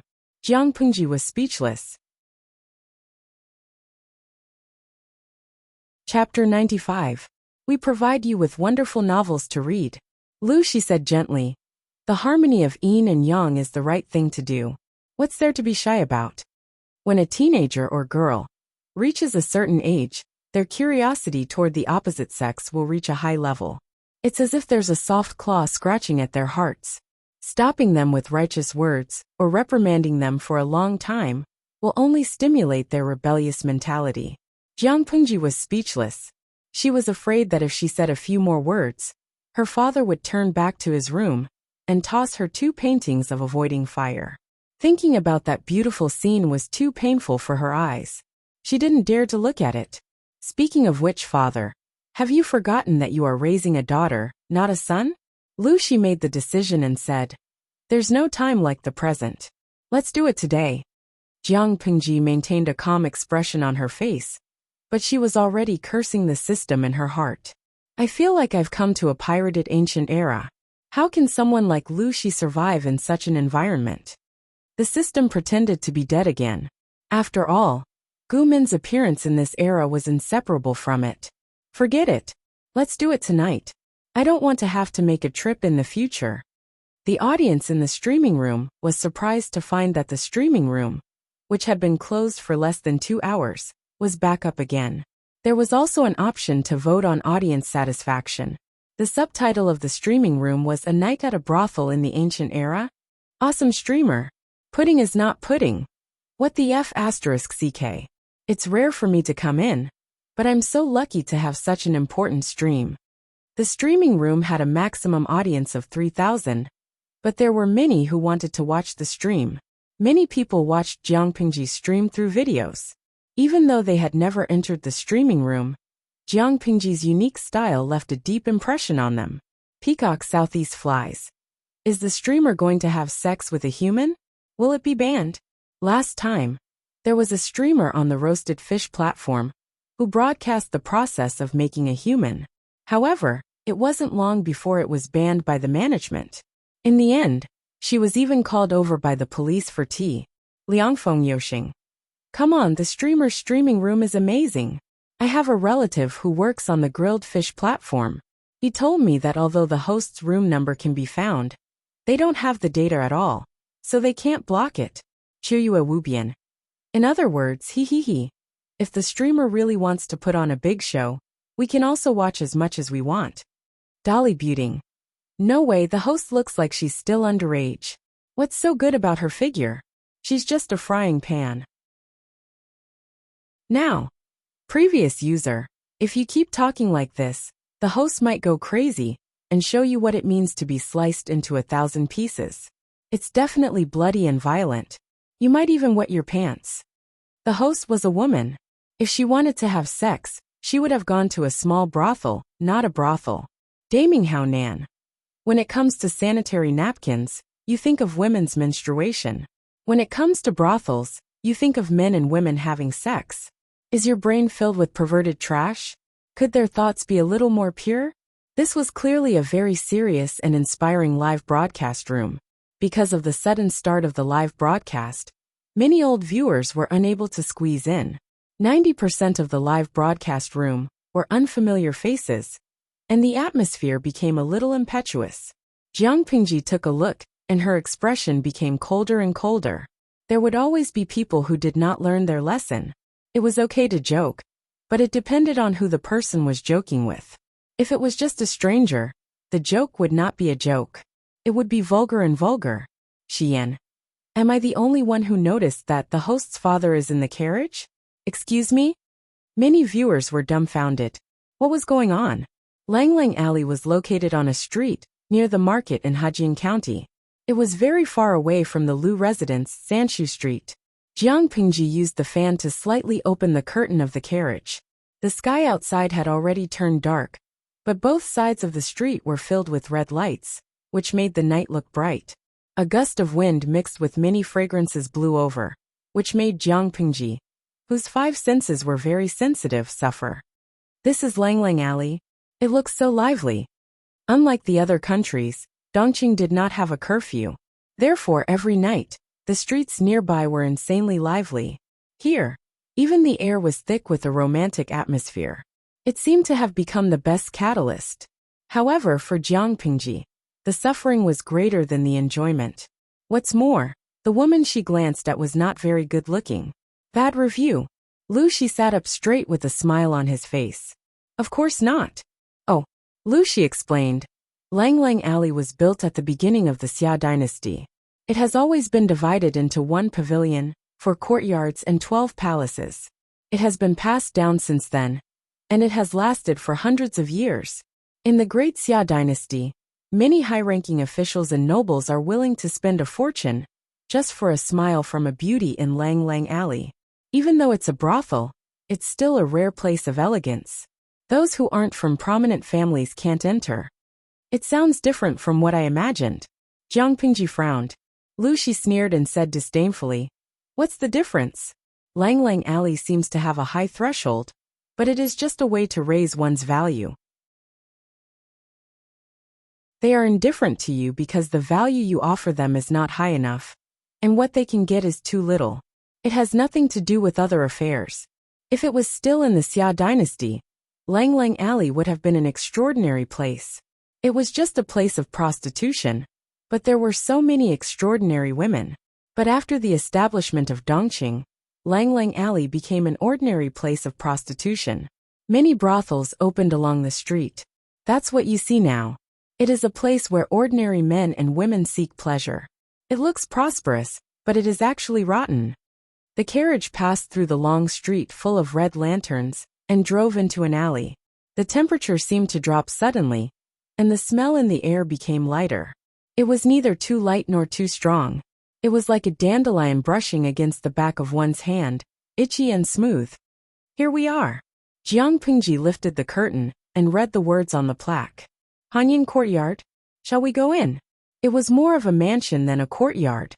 The facade was neat and tidy, and it was several times bigger than the Lu mansion. Lu Shi closed his eyes and thought for a while. He changed his mind and said, "No, let's find another one." "Why?" Jiang Pingji asked in confusion. She also asked the question that was on everyone's mind. You don't look interested at all. Although this Hanyin courtyard is a place of prostitution, the women there are all talented women who are good at music, chess, calligraphy, and painting. Many patrons come to our door not for the joy of family relations, but more to drink a few cups of sake. The more advanced a brothel was, the more noble the women there were.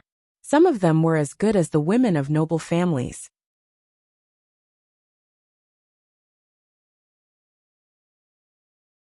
Chapter 96. Lu Shi paused and his expression turned strange.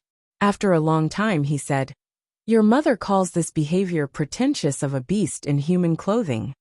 Love go little say net w. True men who come to Lang Lang Alley to seek pleasure must come from well-off families, and have many wives and concubines.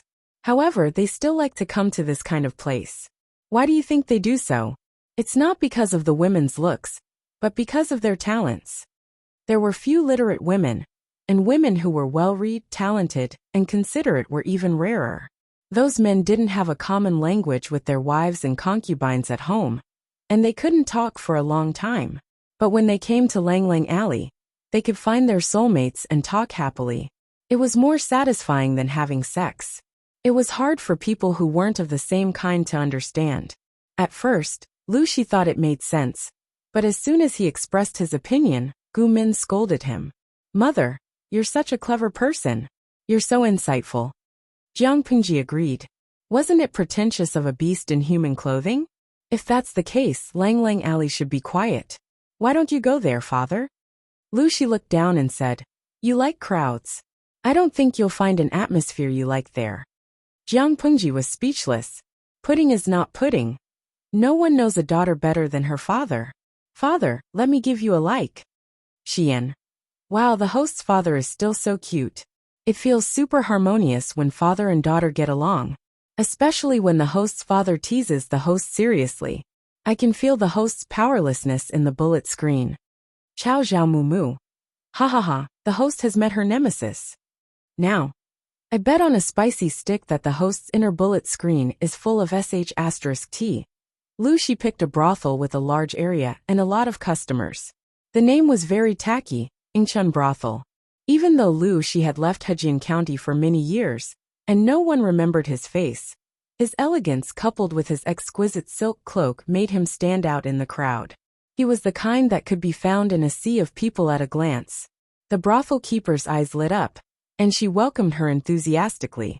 Jiang Pingji could not help but think of the woman broker she saw in the broker house that day. Guests, please come in. The brothel keeper waved her fragrant handkerchief. Lu Shi furrowed his brows and took a step back to avoid the brothel keeper's hand. Find the prettiest woman here to serve me. I want a private room, and don't be too noisy. Lu Shi's expression remained cold and indifferent. He wasn't as frivolous or joyful as other men who were looking for pleasure. The madam was puzzled, but she had been in the brothel for many years. She had good judgment. The man in front of her was obviously not here to have fun. Thus, the madam lowered her head slightly and silently met Jiang Pingji's gaze. So he was the one who was looking for pleasure. The madam instantly knew the truth. Her heavily made-up face bloomed like a flower. Don't worry, sir. In this area, everyone knows that the girls in our Ingchun house are the best. I guarantee you will enjoy yourself to the fullest. After saying that, the madam turned around and called for a skinny girl in green to lead the two to a private room. The madam looked to be in her early 30s. In the eyes of the people of this era, she was already middle-aged. However, the charm that she exuded was not something that young ladies could imitate. Her charm was still there, so Jiang Pingji watched her leave. Lu Shi looked down and asked Jiang Pingji what was wrong with his eyes. Jiang Pingji opened the sandalwood fan in her hand and used it to cover her face. Only a pair of smiling eyes could be seen. The way that madam walks reminds me of a phrase, swaying. The corner of Lu Shi's mouth twitched. He made an "oh" sound as if he had nothing left to live for. Why did he feel that something was not right? Please follow me, Lang Jun. The girl in green was still young. She looked to be no more than 10 years old. However, after living in such a place for a long time, She had developed an extraordinary eye for people. Whether it was the way she spoke or the way she bowed, she looked very proper. Jiang Pingji furrowed her brows and suppressed her five senses. Only then did she feel better. The private room was not small. When the girl in green opened the door, the elegant attire that came into view was refreshing. A private room, a private room. It lives up to the word elegant. Go get someone to prepare a table of light vegetarian dishes, and bring 2 pots of sake over. Jiang Pingji looked around, and then sat down at the four-corner table in the middle of the private room. She leaned against the table, and seemed to be enjoying herself. By the way, do you have any girls who sing for fun? Pudding is not pudding. I'll bet a spicy stick that the streamer is a veteran. Didn't you see the look of despair on her father's face? The Livestream audience member said what Lucy was thinking.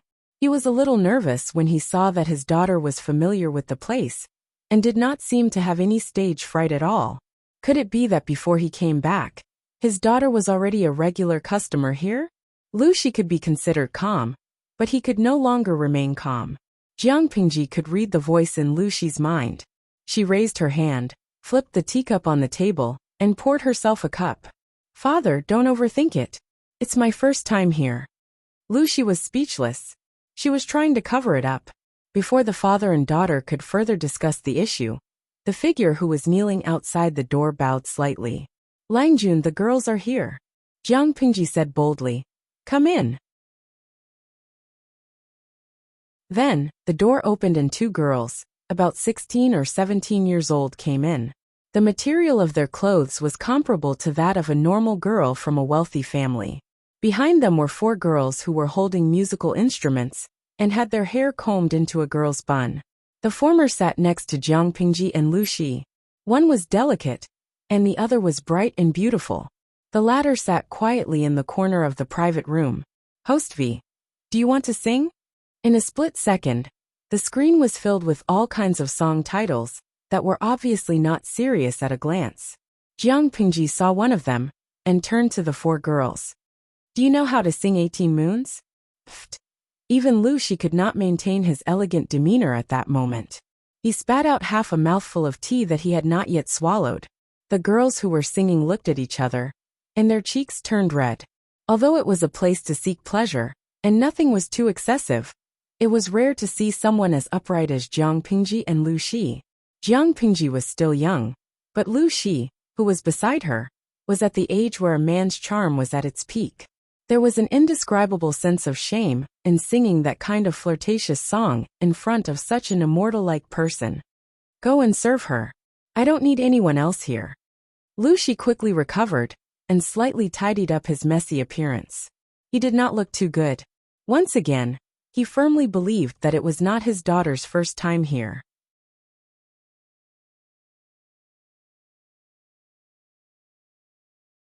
Chapter 97. Lu Shi reflected on himself, and pushed away the pretty girl who was trying to get close to him. Jiang Pingji held the fan and smiled. I'm just kidding. Just pick some soothing songs. She used her folding fan to lift the bright girl's chin, and looked into the other's affectionate eyes. Sure enough, it was a pair of extremely beautiful limpid eyes that were just right. Not one bit more would make them look too weak, and not one bit less would make them look too lifeless. Jiang Pingji complained to Lu Shi. You are so insensitive. How can you reject such a beautiful girl so rudely? You have to be tactful if you want to reject her. Aren't you going to hurt her? Lu Shi glanced at Jiang Pingji. His meaning was clear. What are you trying to do? After coming to Ingchun brothel, he found that his daughter had started to let herself loose. He was worried. Jiang Pingji knew when to stop. What if Lu Shi refused to pay the bill if things went too far? It was okay to have fun in a brothel, but it was too much not to pay. Jiang Pingji smiled wickedly, revealing her white teeth, as the audience in the streaming room howled, and the bullet screen filled with jealousy and hate. Lu Shi found the scene a little hard to look at. There had been a rumor that his daughter was a playboy, but as her father, he didn't believe it. Then, he was slapped in the face by his daughter's actions. Hey, what kind of fragrance does this fairy-like lady use on her body? Why does it smell so good? Lu Shi didn't pay attention to her for a while. Jiang Pingji was already talking to the 2 girls. They seemed to be very close. Lucy moved closer to the delicate girl. The girl's cheeks were flushed, and she looked extremely shy. Lucy slowly moved closer to the girl's neck. From the outside, it looked as if she was half lying in the girl's arms. The two of them were so intimate that Lucy felt even more hopeless.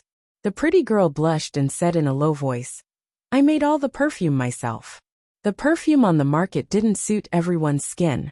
For the girls in the brothel, the condition of their skin was more important. The girls in the brothel were not to be underestimated. They all had their own unique skills. She was not good at making perfume herself. "You made it yourself? This smell is indeed very unique. It's fragrant but not greasy, thick but not overwhelming, and lingers for a long time. Truly fragrant." Jiang Pingji sniffed carefully again. If one paid close attention, one would notice that there was some interest in her eyes, as if she had found some evidence. This fragrance was somewhat familiar. "It's good that Langjun likes it. I also like it," the woman said in a low voice, her face full of shyness. She was petite and dainty, not much taller than Jiang Pingji. Her posture was even more pitiful.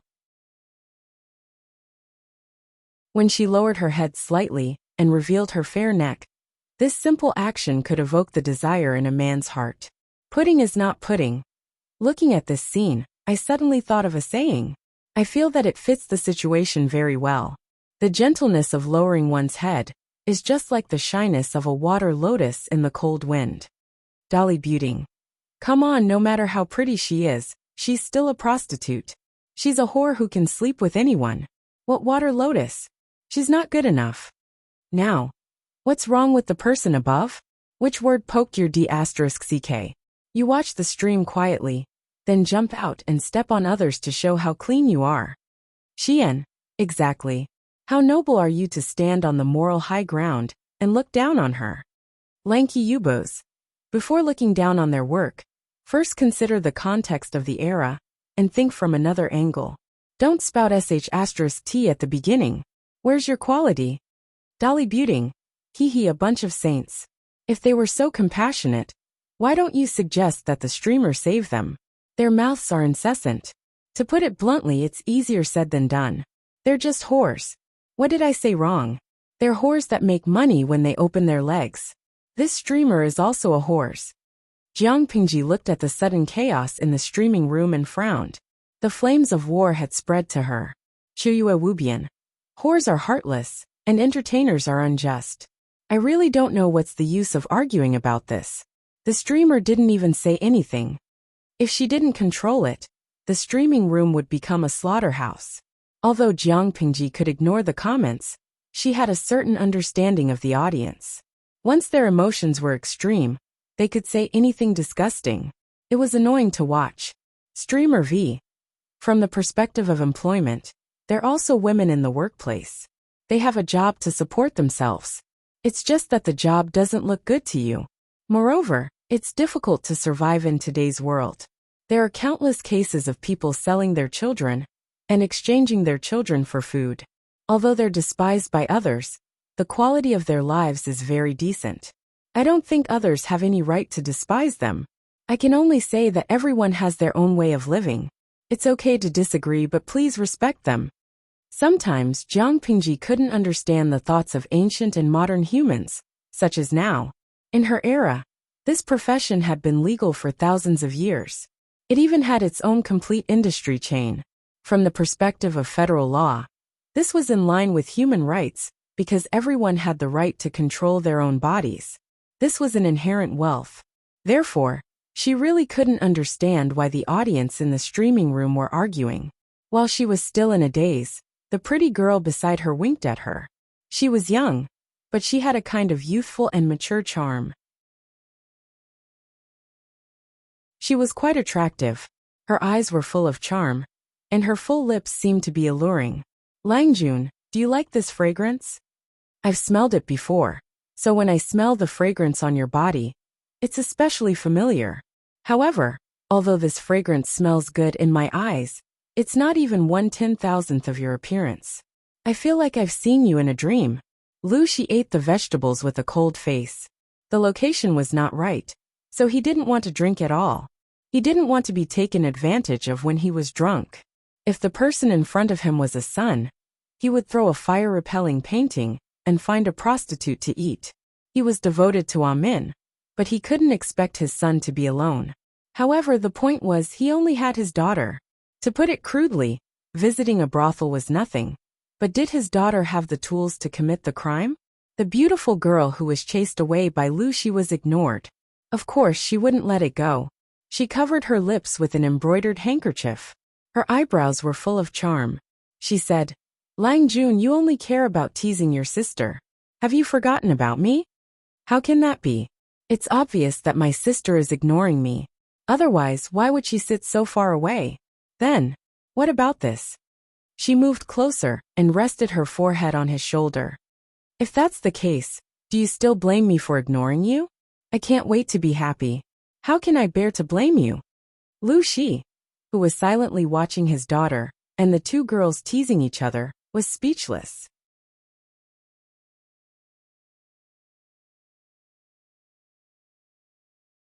Chapter 98. Not long after, a slightly familiar voice floated over, with a hint of hostility. "Hee hee, you old woman. I gave you so much money, but didn't I say that before I leave Hejian County? These two can only serve me? You, on the other hand, took advantage of the fact that I haven't been here for a few days, and directly made the decision to have them serve others. Aren't you slapping my face?" Without waiting for the madam to speak, a young man's voice, as clear as spring water brushing against a mountain stream, was heard. Wuxia's eyes lit up. Wuxia was like Jiang Pingji. Not only was he obsessed with appearances, but he was also obsessed with voices. "Forget it, Jingza. If you like it, you can ask 2 more courtesans to serve you. Why do you have to hold on to those 2 and offend them?" Hearing the familiar voice, Jiang Pingji could not help but smile. She looked meaningfully at the pretty girl, who took the initiative to lean into her arms. TSK, what is this called?" "It's fate. Tuta Fatio. Is there something wrong with my ears? Why do I feel like I heard the young man's voice?" "Aya Jiaoting. You didn't hear wrong. I remember Jingza is the courtesy name of Wuma Jun, and Feng Jin have a good relationship. TSK. I feel like my heart is broken. Why is Feng Jin here?" Jiang Pingji saw the change in Wuxia's expression. Although he hated Feng Jin, he didn't seem to recognize his voice. Outside the door, Wuma Jun frowned. He was dissatisfied with Feng Jin's behavior. Feng Jin was always against him. No matter what he said, Feng Jin could refute him. It was annoying and disgusting. The more Feng Jin objected, the more rebellious he became. He pushed aside the brothel keeper with one hand, ignored her pleading eyes, and pushed the door open. The girls who were singing stopped because of the commotion. The 2 groups of people outside and inside the door looked at each other in silence. Feng Jin, Wuma Jun. Jiang Pingji was not affected at all. She smiled and said, "Sisters, why did you stop?" The faces of the women who were playing and singing stiffened, but they quickly returned to their working state. Their voices were a little soft, sweet, and sticky. It was as if they could penetrate into one's heart. Jiang Pingji was not used to it at first, but after listening to it for a while, she felt that it was quite nice and charming. Even though Feng Jin and Wuma Jun didn't know Wuxia, they knew Jiang Pingji, Wuxia's son Wuxia. At this moment it was a little awkward. He cupped his hands and said, "Cough, cough, cough. I didn't know it was Lu Langjun in the room. Please forgive me for being rude." Wuma Jun had the intention to win Jiang Pingji over to his side. Now that he had made such a big mistake, how could he not find a way to make up for it? Feng Jin felt even more awkward and uncomfortable. Were his eyes playing tricks on him? The man who had 2 beauties on his left and right, who was teasing 2 girls and laughing so hard, was Wuxia? A real warrior dared to face the fact that his female companions were drinking and hugging women in the brothel. Feng Jin was slightly embarrassed. Jiang Pingji gestured for him to step into the room. Wuma Jun entered as well. "Huayu, let me introduce you." Jiang Pingji did not think that the atmosphere was not awkward enough. She called out Feng Jin's courtesy name. Of course, Feng Jin did not realize that something was wrong. Close friends always called each other by their courtesy names. However, He did not realize the identity of the man sitting in front of him. Lushi. Feng Huayu. Haha. Feng Jin looked like he was all ears, but when Jiang Pingji said the first sentence, he could not take it anymore. This is my father. Feng Jin. Lu Shi's father was Hejian's Lu Shi or Hu County Chief Lu Zhongqing. So, he quietly turned his head to look at Lu Shi, only to find that Lu Shi was also looking at him coldly.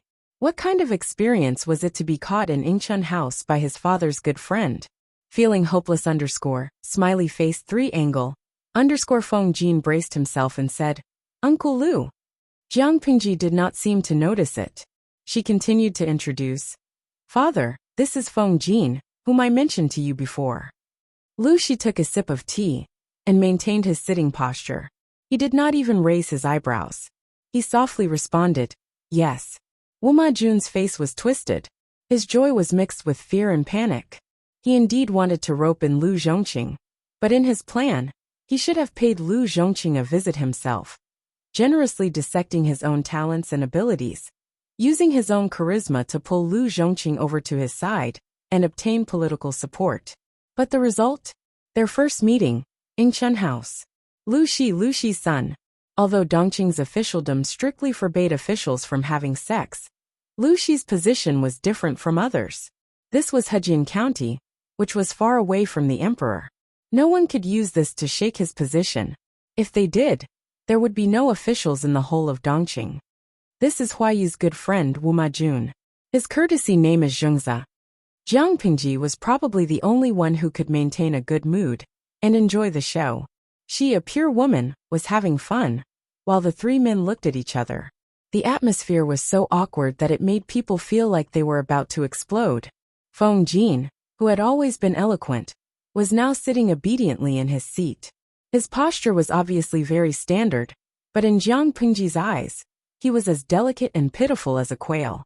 He was trembling with fear and was truly quiet like a chicken. She looked around and realized that Lu Shi did not seem to be controlling his aura at all. Jiang Pingji added fuel to the fire. Huayu, do you want me to call a wife over? Feng Jin secretly glared at her. His meaning was obvious. Was she trying to kill him?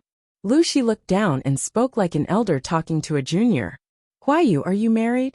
Feng Jin broke into a cold sweat. He was not afraid of Lu Shi, but he was afraid that the news would spread to his family. Even though he had only accompanied Wu Majun and had never done anything out of line, no one would believe him.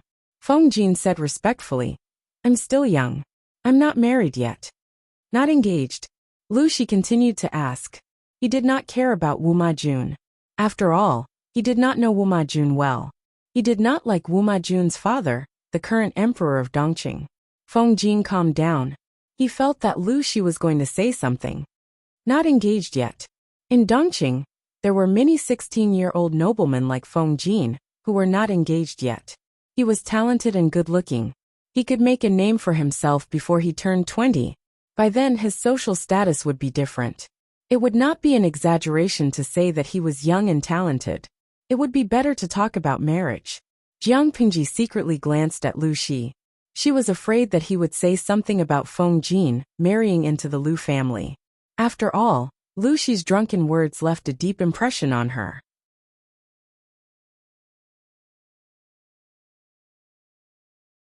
Chapter 99.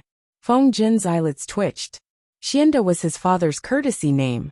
Although he was a junior, he had heard that Lu Shi and Feng Run were close. As for the words he has a daughter, Feng Jin was shocked. He was like a bird startled by the mere twang of a bow. However, he had always been smart. He knew that Jiang Pingji's identity as a female was a secret. Few people knew about it, and Lu Shi had no intention of revealing it. Therefore, Lu Shi only had one son.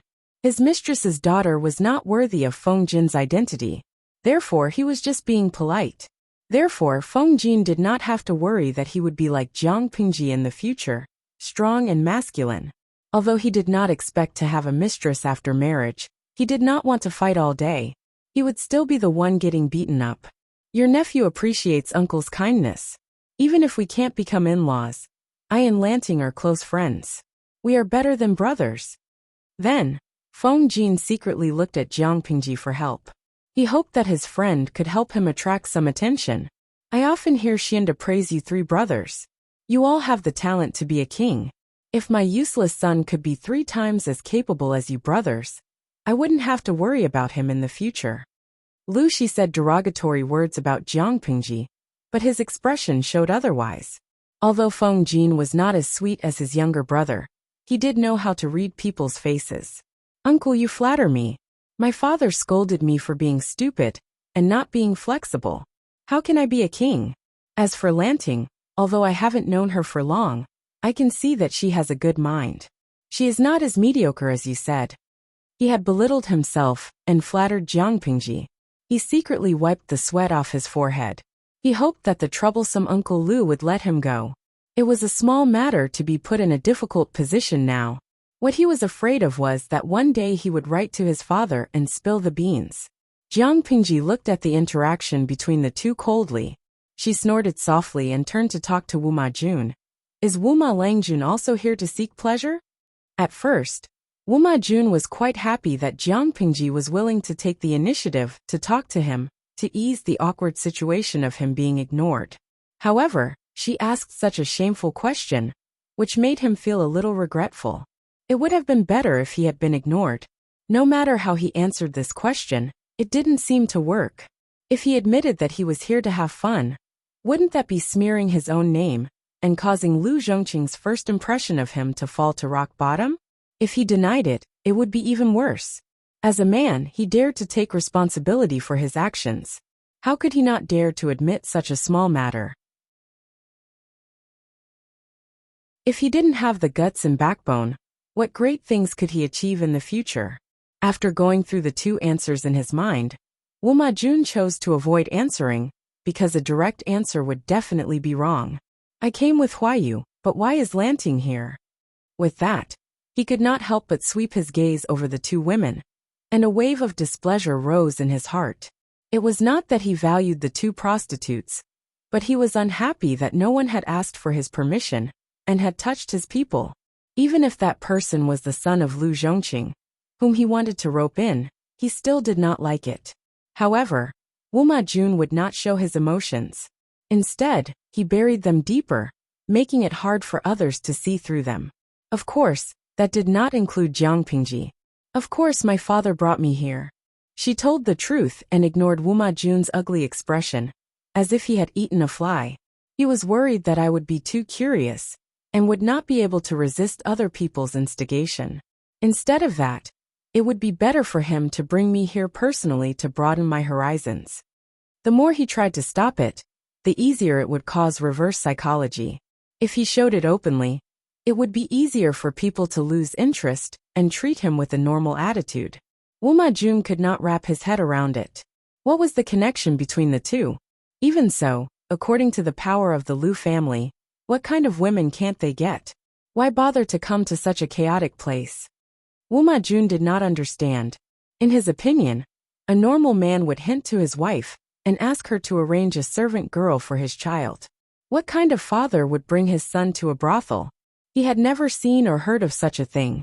Jiang Pingji suddenly smiled. You should not ask me this question.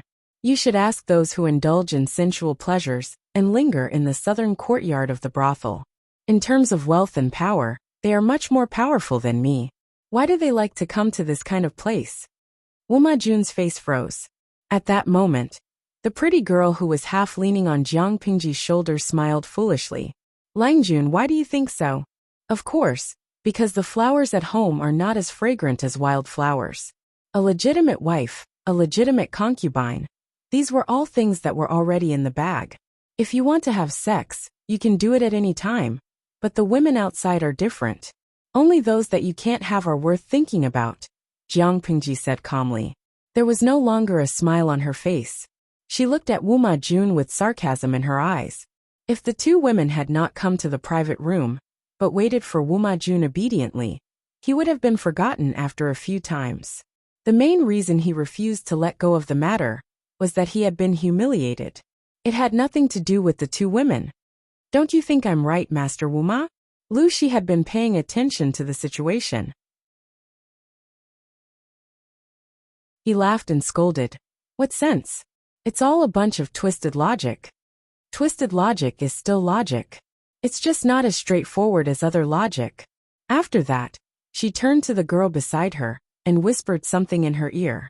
The girl's cheeks suddenly turned red. Langjun, please come with me. Jiang Pingji stood up and flicked her sleeves. She casually tilted her head and said to Lu Shi, Father, please enjoy your conversation. I won't stay any longer. After that, she followed the two girls out of the private room and went to one of the boudoirs. Lu Shi was speechless. Lu Shi was not the only one who was dumbfounded. Even though Jiang Pingji did not say it explicitly, they could understand what she was hinting at. Was he going to sleep in the same bed with the two girls? 3 girls together? While Feng Jin's nerves were out of control, he secretly observed Lu Shi's expression. But the older the wiser. If Lu Shi was the kind of rookie who showed his emotions and was seen through by the younger generation, he would not be able to stay in Dongqing's officialdom. Feng Jin could not read the slightest emotion from Lu Shi's face. He could not help but feel suspicious. Could it be that Uncle Lu did not know that Lanting was a girl? Feng Jin suddenly felt awkward. If Lu Shi really did not know, and he took the initiative to tell Lu Shi, it would be a despicable act. Apart from that, he could not explain how he knew that Lu Shi was a girl. He could not say that it was a dark and windy night when Lu Shi escaped from the bandits' lair. Her clothes were messy, and a corner of her doo-doo was exposed. Her hair was messy at that time, and it showed that she was a girl. If he dared to say that, he would be courting death. What if Lu Shi asked him to take responsibility for Lu Shi's reputation?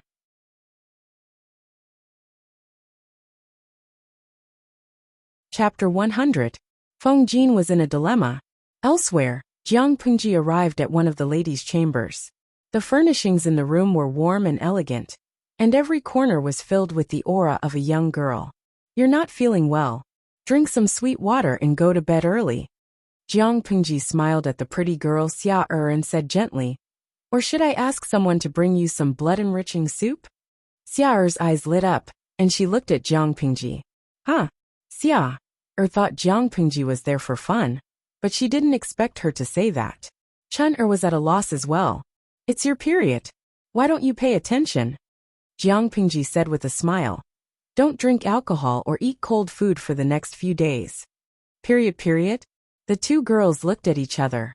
Maybe it was psychological, but Xia felt a slight pain in her lower abdomen after hearing Jiang Pingji's words. There was a faint warmth flowing down her lower body. Her face turned red and white, and she didn't know how to react. Jiang Pingji didn't know how women in this era dealt with their periods, but it wasn't easy. I don't know how you girls deal with such situations, so I brought you both here. I'll have to trouble you, Chun to help her out.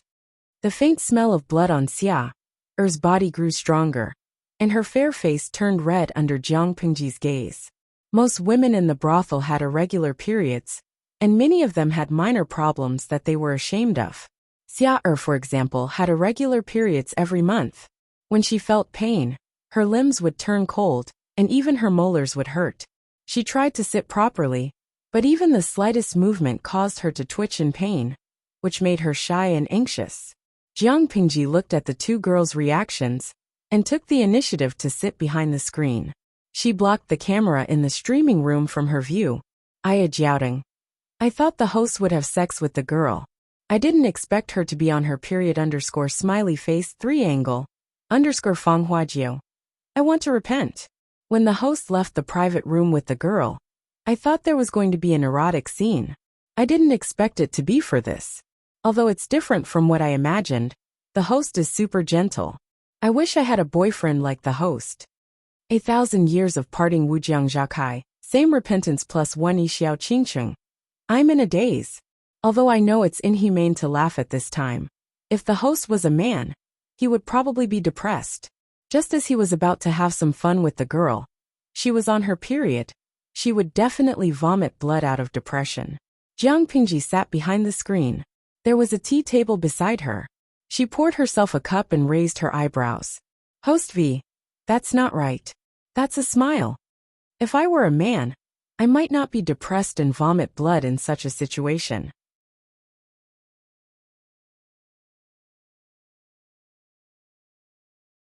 They just listened to it and didn't take it seriously. But when it came from Jiang Pengji, they subconsciously chose to believe it.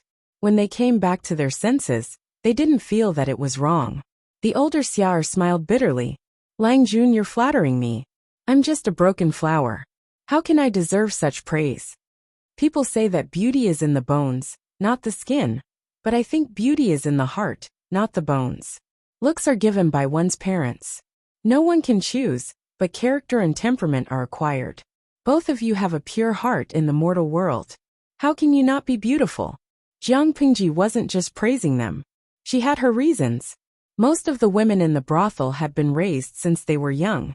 Except for a few who were born beautiful and had great potential, most of them were used as maids. They were beaten and scolded at every turn. They were at the bottom of the food chain in the brothel. Not only did they have to face all kinds of customers who made things difficult for them and took advantage of them, but they also had to endure the torture of the women they served. If they were unlucky enough to meet some violent ones, they might lose their lives. Jiang Pengji had a sensitive sense of smell. When she passed by the maids in the hall, she smelled the fragrance of medicine on them. Although their steps were steady, their balance was not natural. It meant that they were injured and had been treated with medicine. Jiang Pengji wasn't familiar with the medicine in this world, so she couldn't smell the ingredients. But one of the medicines was the second lady's decoction. It wasn't very expensive, but it wasn't something that a maid like her could use. If the maids were valued enough to use medicine, why would the brothel allow the customers to humiliate them? It didn't make sense. If it wasn't from the brothel, then where did it come from? When Jiang Pengji smelled the fragrance of Chun'er's makeup, she got the answer. When she arrived, she saw that there was a wooden box in the corner that had not been completely covered, and this small question was solved.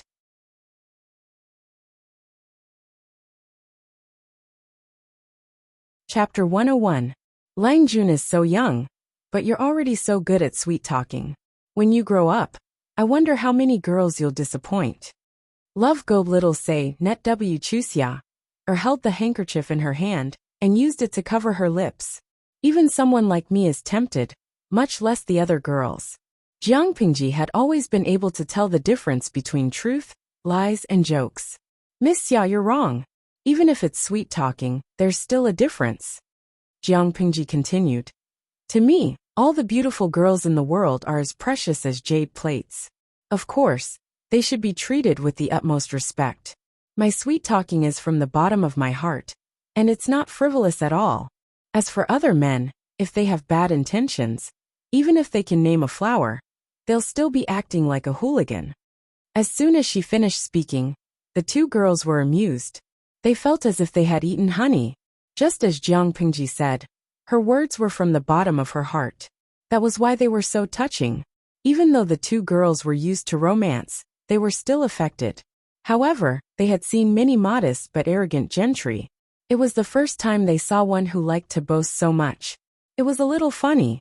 Xiao laughed and said, Yes, yes, yes. Lang Jun is a gentleman. Rima Xiang. Life is lovely. JPG. Mama asked me why I kneeled to watch the stream _smiley face 3 angle _Kianki Ubi Wujangjutsai. I also kneeled to watch the stream. If I had the streamer's skills, why would I still be single? Jiang Pengji smiled and took the tea made by Xiao. Although the ingredients were not as expensive as the ones in the loos, the taste was more exquisite. Love Go Little Say Net W. She felt her body heat up as soon as she took a sip. It warmed her heart and drove away the coldness of early spring. Host V. Kianki Ubi Wujangjutsai, that's not right. I've always been single. It didn't mean that she could get rid of her single status. For example, she had a bunch of close friends and brothers, but none of them had developed a relationship. After all, not everyone could endure days without any secrets. The pressure was too great. Qianqiu Yubi Wujangjakai. Oh no. After hearing what the host said, I feel like I'm going to be single until I die. In the eyes of many livestream viewers, the prostitutes in the brothels were all prostitutes. Other than stripping and having sex, they seemed to have no other skills. On the other hand, Chun'er and Xia had taught them a harsh lesson. They knew what it meant to be proficient in the 4 arts. Other than these skills, They were also proficient in the classics and history books. One should know that the literacy rate was so low that it was scary. When he played other musical instruments, he had the demeanor of a master of accumulating points. Under Jiang Pengji's secret guidance, the whole streaming room was in a state of Host V. Some viewers despised them before, but I just want to say that those viewers don't even have the right to despise them. How could the self-restraint of the four arts compare to others? In your era, you would be a top student at the very least. They are not very talented, but in order to survive, they try their best to learn and enrich themselves. This in itself is worthy of respect. Do you have the right to despise them? In my opinion, there is nothing to criticize about them, including the means that you despise to survive by selling your bodies. Jiang Pengji still did not understand where some people in the streaming room got their sense of superiority from. Indeed, there was a generation gap. Wuxia. That makes some sense. I suddenly thought of some old jokes about transmigration. The female protagonist must go to a brothel to perform a modern hit song and dance, and then people will be shocked. It's funny now that I think about it. After all, the two eras are not only separated by time and space, but also by culture. Some people agreed with Jiang Pengji's opinion, but naturally, there were also people who disagreed. Dolly Buting. A prostitute is a prostitute. No matter how talented she is, she still depends on being F***ed for money. No matter how nice it sounds, she is still a whore. What do you mean, host? When people mock you, you act like your tail was stepped on, and you can't wait to whitewash yourself. I can guess that you used to be in this kind of business, right? These days, all kinds of lowly people can transmigrate and become a lady from a rich family. With a change of body, people can't smell your pretentious aura? Jiang Pengji read the comments, but the smile on her face did not disappear. It was not that she had good self-restraint. In fact, her temper had always been terrible. It was just that people could not see the bullet screen in the streaming room. If she suddenly lost her temper, it would definitely scare Xia, and Chun, or who were sitting beside her. It would not be good to scare beautiful women for the sake of a few ignorant people. She was too lazy to pay attention to them, lest she lowered her status. Facts speak louder than words. She would make them shut up. Time seems to pass very quickly when I'm with Langjun. Xia, held a cup of wuhong soup that Jiang Pengji had specially ordered. She drank it, which greatly relieved the pain in her abdomen. Her pale face became a little rosier, and her eyes became more watery. Jiang Pengji heard the sound of the night watch outside, and silently calculated the time. If you don't mind, can I come visit often? When it comes to poetry, even many of my classmates are not as accomplished as you two ladies. Jiang Pengji smiled sincerely. She said she would come to visit, and she really meant it. If the court allows women to become officials, with your talents, you two will definitely be able to get a seat. When that time comes, you might even be able to become officials of the same court. Jiang Pengji's last sentence was mostly a joke, but the first sentence was a real compliment. Xia blushed, but her eyes were clear. She said, Langjun, you're making fun of me. I only read classics and history when I'm free. How can I compare to your classmates? Moreover, this is a brothel. Langjun, you have a beautiful woman in your backyard, so you should stay away from this place. Wuxia. The host's charm can even tempt the ladies in the brothel smiley face 3 angle _Qinqiu Wujiang Zhakai. I know why the host doesn't want to be single. It must be so that others can't be single. Flirting with all the ladies and raising their standards of choosing a husband, so that most men can't be single. How sinister. Fang Huajiu. Host, can you get that idiot Dili to stop talking? He's so noisy that I can't watch the stream. Host V. If others want to bark like dogs and show off their manners, why should we stop them? The audience was speechless. What she said made sense, and they were speechless. Ladies, why do you have to belittle yourselves? Jiang Pengji said with a smile. Just wait and see. Maybe in the future, women will really become officials and enter the court. Xia and Chun were both focused on the word wife, and did not pay much attention to the latter part of the sentence. Women entering the court as officials? It might have been possible during the period of the 16 Kingdoms, or the early years of the Xia dynasty. However, during the Xia dynasty, more and more women were confined to their chambers and backyards. In the current 5 kingdoms, the phenomenon was getting more and more serious. It was even said that in Zhongzhou, which was the most powerful country in China, women could no longer show their faces in public or remarry. At home, their father was the king. After marriage, their husband was the king. If their husband died, their son would be the king. If they lost their virginity, they would drown. If they went out, they would be accused of indecency.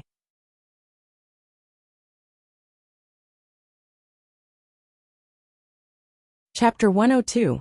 Longjuan's mouth is so sweet that it has entered my heart. A hoarse old woman's voice came from the door. Jiang Pingji frowned, and Chun thought she was unhappy. Why would anyone disturb us at this hour? Nothing out of the ordinary happened, but to outsiders, the 2 ladies had entered the room to serve her. Normally, no one would disturb them. Otherwise, what if the guests were to be interrupted when they were in high spirits? What would they do if they became impotent? Xiao stood up and smiled. Langjun, don't be angry. I'll go take a look. As he finished speaking, he folded his sleeves and left. The sound of the door being pushed open could be heard, followed by Xiao's doubtful reply. After a while, Xiao came in with a bitter smile. She said in a low voice, "That was the maid who cleaned the courtyard. She said that a girl ran away. The pimps in the building couldn't catch her. Someone suspects that she is hiding in one of the ladies' rooms." "Is that why we have to search your room?" Jiang Pingji frowned. She knew very well whether there was another person in the room. "If we don't search it, people will gossip." Xiao sighed. Because she was clean, she was asked to serve the mysterious guest, Wu Majun. Her life was more comfortable than the other ladies in the brothel. However, it made the top courtesan unhappy. She might want to humiliate Jiang Pingji. Did the brothel keeper agree to it? Jiang Pingji raised her eyebrows and sneered. "She knows I'm in this room, but she still asked her to come in. Isn't she trying to spoil the fun? I don't care. I can't be calculative with a brothel keeper. But in the end, you are the one who will suffer." Chun'er and Xiao looked embarrassed. Jiang Pingji said cheerfully, "Let the maid in. You 2 stay here and don't move. Don't let anyone disturb you." After getting permission, the maid led 2 men in gray linen clothes and green headscarves into the room. They rummaged through the room. The noise outside was getting louder. Xiao and Chun'er looked terrified. "It's okay. Don't panic." After a while, the commotion finally died down. Jiang Pingji stood up and walked out of the screen. She looked at the hunchbacked old woman and asked, "Old lady, did you find anyone?" The old maid bowed slightly and smiled. Her brown face looked a little greasy under the candlelight. There was a big black mole at the corner of her mouth, which made her look a little wretched. "I'm sorry to disturb you. I didn't find anyone. I'll go down now." Jiang Pingji nodded, indicating that she could lead them away. This old maid is so rude. How could she make the room so messy? Although Chun'er had a good temper, she was still a little angry when she saw the makeup and hairpins that had been messed up on the dressing table. When she thought of how the old woman and the 2 pimps had touched her rouge and face powder, and how dirty it was, she suddenly felt nauseous. "Check to see if anything is missing," Xiao said gently. "Mom always suspects us of hiding money. She knows all the places in this building that are suitable for hiding money. She might take this opportunity to let the old maid come in and take the money away." That reminded Chun'er, but she didn't dare to get up when she thought about Jiang Pingji in the room. "Don't worry. Nothing is missing." Jiang Pingji looked around and said with a smile, "But there are some things that shouldn't be there." Chun'er blinked. "Langjun, you said nothing is missing. What is there?" "Yes." Jiang Pingji walked around the room twice and took out 2 green-scented sachets from a place that the 2 ladies didn't know about. "Which dirty man does this scented sachet belong to?" Xia took a look and thought it was something dirty, so she threw it aside. "That's not the main point. The things inside are interesting." Jiang Pingji opened the scented sachet and put some strange dried plants inside. She took some out and sniffed it. She frowned and said, "Lady Chun, you know how to make scented medicine. Do you know the effects of these things?" Before Chun-er was sold to Ingchun brothel, she was the daughter of a doctor. Because of her father's occupation, she knew some medicine. The two ladies looked at each other when they heard Jiang Pingji call them. They stepped forward and examined the scented sachet. They found it familiar. Don't sniff it for too long. It's bad for your brain. Jiang Pingji grabbed Chun-er's fair wrist. I don't know what this medicine is, but it has the effect of confusing one's mind. If you smell it for too long, it's extremely easy to cause your mind to become muddled, your thoughts to be muddled, and you won't know what's going on. Chun-er threw the scented sachet back when she heard that. She suddenly remembered something, and her face turned red. She spat on the scented sachet and scolded. Which shameless bastard put this in here? It's one thing for the ladies in the brothel to serve their customers, but how dare those eunuchs covet you? How shameless! Jiang Pingji realized that the scented sachet was probably the knockout drug of this era. Xiao'er gritted her teeth and looked terrified. It must have been those two pimps who released it. Once they entered the brothel, they would be humiliated for the rest of their lives. She had heard other ladies talk about how the pimps who worked in the brothel bullied them. Jiang Pingji smiled. Did the pimps do it? Not necessarily. Host V. Something interesting seems to be happening. Are you guys still sleepy? Do you want to watch a good show? Yimi Yangguang. Did you find something? Ichi Sanqing. I'm confused, but you're still keeping us guessing. You're so bad. Hongjun Laozu Dejua. I feel like you're trying to stir up trouble.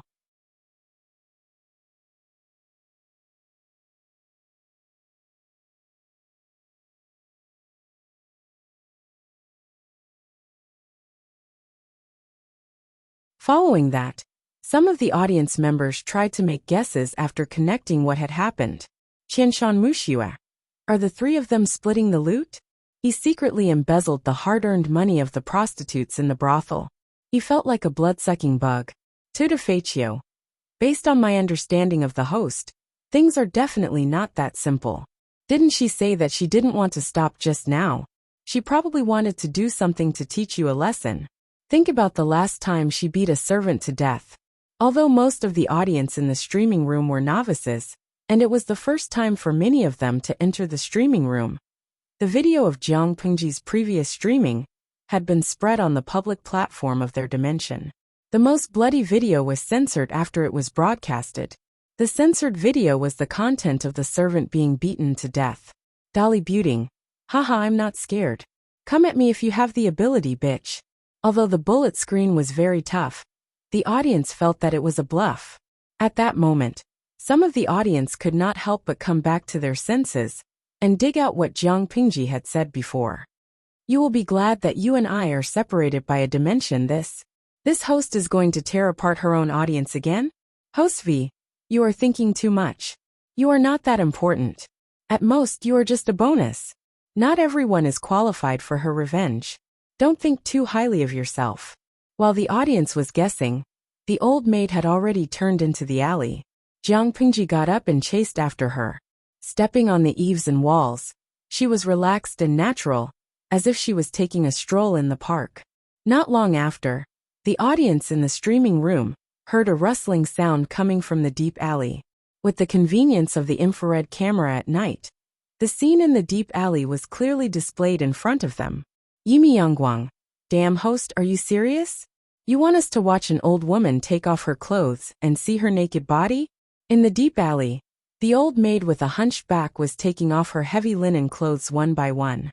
They thought they would see a high-energy scene, but they soon realized that something was wrong. She was wearing too many clothes, wasn't she? As she took off her clothes one by one, the hunched and bloated old maid gradually became thin, until she took off her hair cap, revealing her tightly tied black hair. Only then did the audience realize that she was not an old maid at all. Qianshan Muxia. Is this the legendary magical disguise technique? It's even more magical than plastic surgery here. They witnessed the whole process of a hunched and bloated old maid turning into a skinny middle-aged man. When he wiped off the greasy brown unknown substance on his face, a sharp mouth and monkey cheeks were revealed, and a pair of slender rat eyes were particularly bright in the dark night. His face was no longer brown, but it looked like he had been drinking too much. After stuffing the disguise into the gray bag one by one, the man adjusted his clothes, pinched the heavy money bag hanging on his waist, and revealed a satisfied smile. Humming a tune, the man strode out of the deep alley with his head held high. He did not notice that there was a pair of cold eyes staring at him from the wall. Looking at the direction he was going, he should be going to the main entrance of Ingchun brothel. Jiang Pingji sneered. The man heard the noise and turned his head abruptly. He shouted, "Who's there?" "No one." The man frowned. He could not help but wonder if he was being paranoid and had an illusion. However, the next moment, something fell on his back. Before he could turn around, he felt a sharp pain in his neck. Staring at the unconscious man for a while, she said with slight disappointment, "It's a small fish." She grabbed the back of the man's collar with one hand and easily dragged him into the deep alley. Squatting beside the man, Jiang Pingji frowned. The audience in the streaming room held their breath, afraid to disturb her thoughts. After a while, she pulled out a snow-white handkerchief from the man's lapel. There was a snow-white and delicate lotus embroidered on it. The owner of the handkerchief was not an adult woman, but an unmarried girl. She was about 10 years old and was not a prostitute. Jiang Pingji closed her eyes slightly and searched for a small bag on the man's waist. There were 7 pearls of the same size and shape.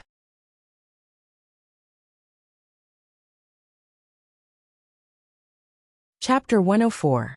Looking at what she had found, Jiang Pingji's eyebrows were almost twisted into a knot.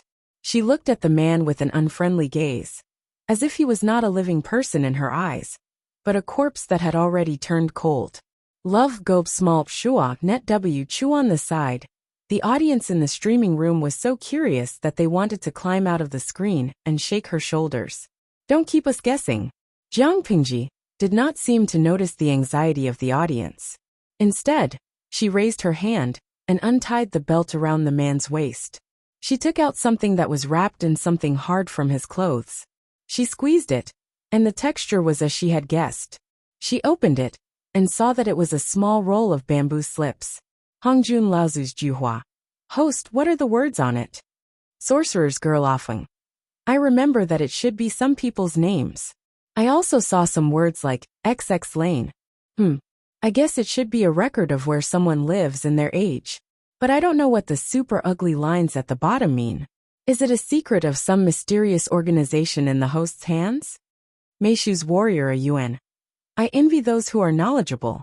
I used to know astronomy and geography, but after 4 years in university, I feel like I've become illiterate smiley face 3 host.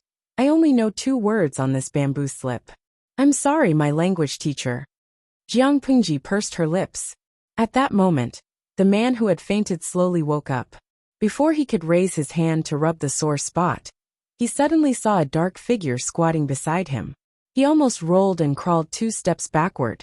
However, he soon found that his belt had been loosened, and his loose pants were no longer tied. As he crawled, he quickly took off his pants below his buttocks, revealing a patch of white. When the night wind blew, it was so cold that he could not help but shiver. At that moment, the monkey-like man could not help but want to cry. He thought that he had only met a robber, but he did not expect that the other party wanted to rob him of his body. Everything happened so suddenly that the audience in the streaming room could not react at all. Their vision was already blocked by a large patch of white. Hongjun Laozu's chrysanthemum. "Damn, although I have such an ID, I'm really not interested in a man's chrysanthemum." Now, the streamer's driving skills are really unexpected. The dirty scenes are as fast as lightning. Qianshan Mushiwa. "Oh my streamer, you're the death of me. My mom watched the stream with me, and now I'm kneeling on the ground." Jiang Pingji was also stunned. She had a disgusted expression on her face. She lifted her leg and kicked the man's left buttocks. The man fell forward like a dog eating its food. He even staggered and rolled twice.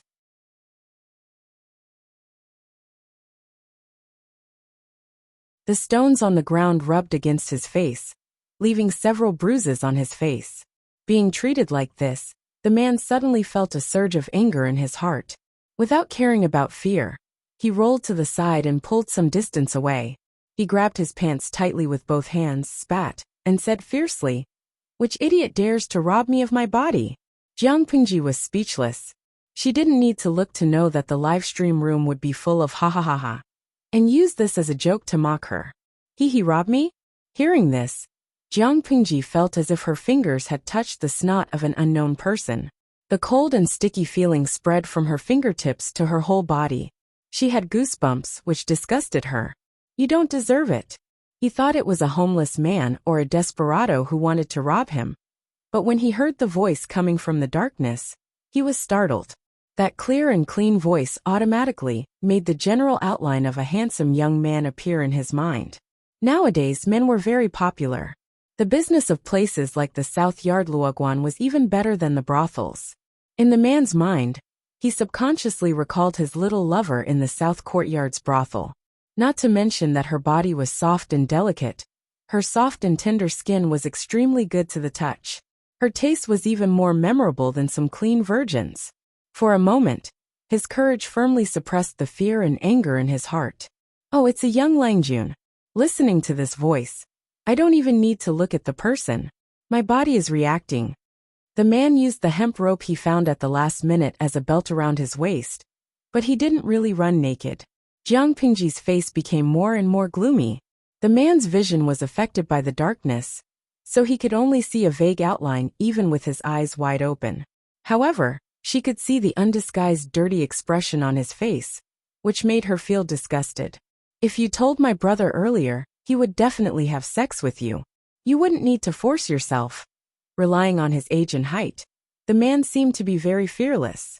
He had a lot of good stuff on him, so he was not afraid of the young man with such a young voice and short stature.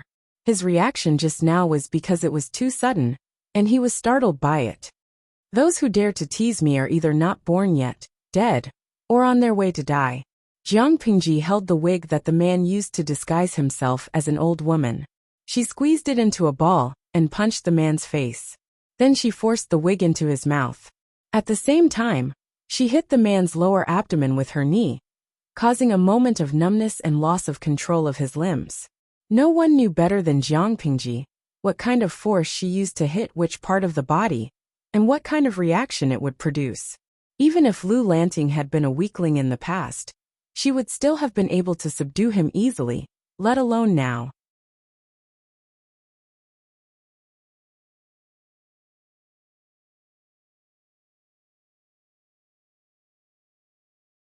Chapter 105.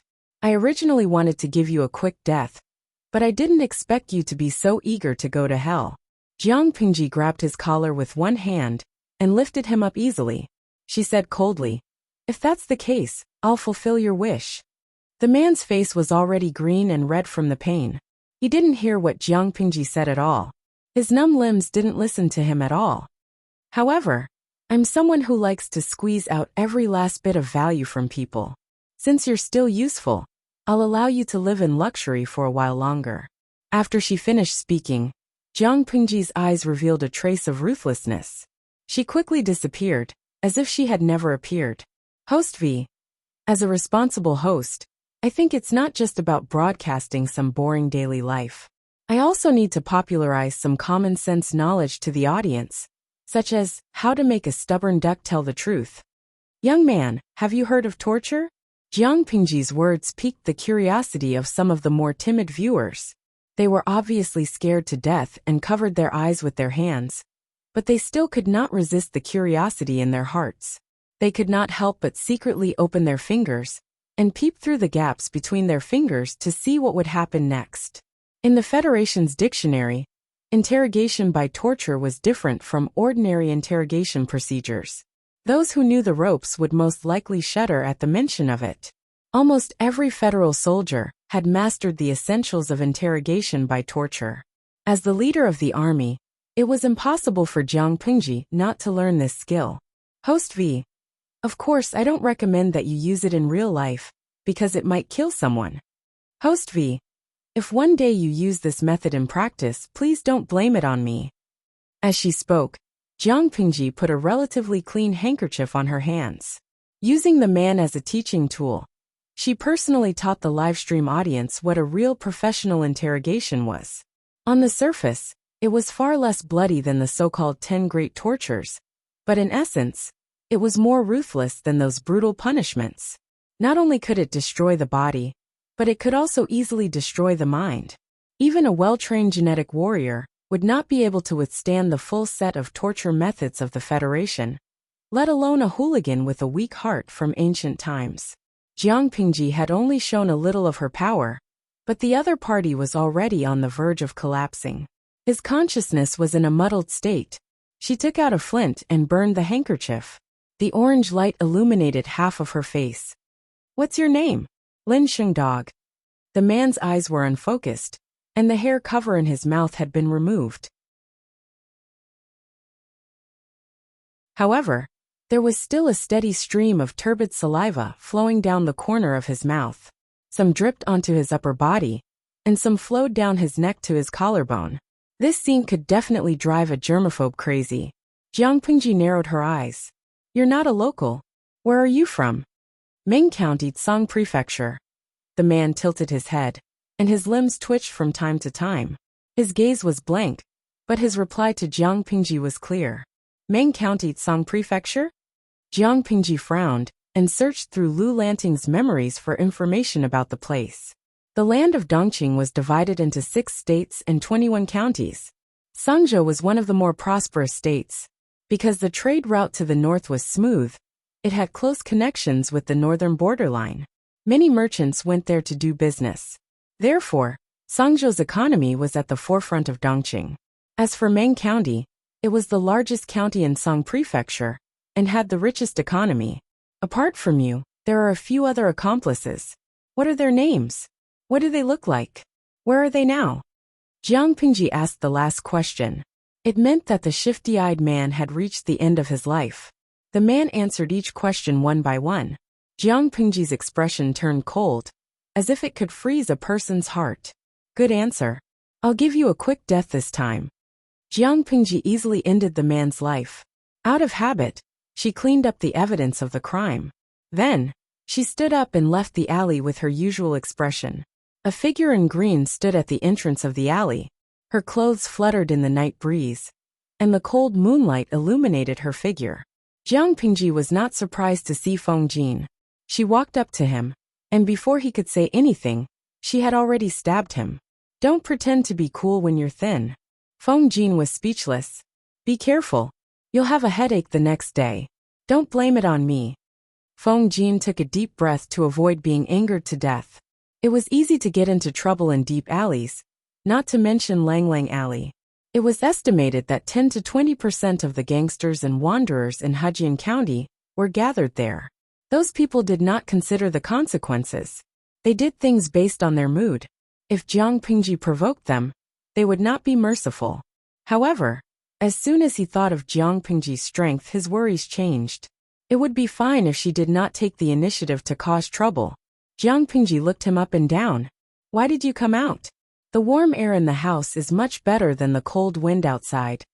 "I wanted to come out for some fresh air, but I didn't expect to meet the 2 ladies who served you before. I felt something was wrong, so I asked. I didn't expect you to be so daring. How could you run around in such a place? If anything happens to you..." Feng Jin paused. His gentle face became solemn and serious. His eyes were full of reproach and worry. The person in front of him was not a man. She was a real woman. When a man was bullied, he would at most say that he was flirtatious to comfort himself. However, if a woman got into trouble in such a place, her reputation would be ruined. Jiang Pingji smiled coldly. "Something happens. It's good enough if others don't offend me." Feng Jin frowned and suddenly moved closer. His face suddenly darkened. "What did you do just now?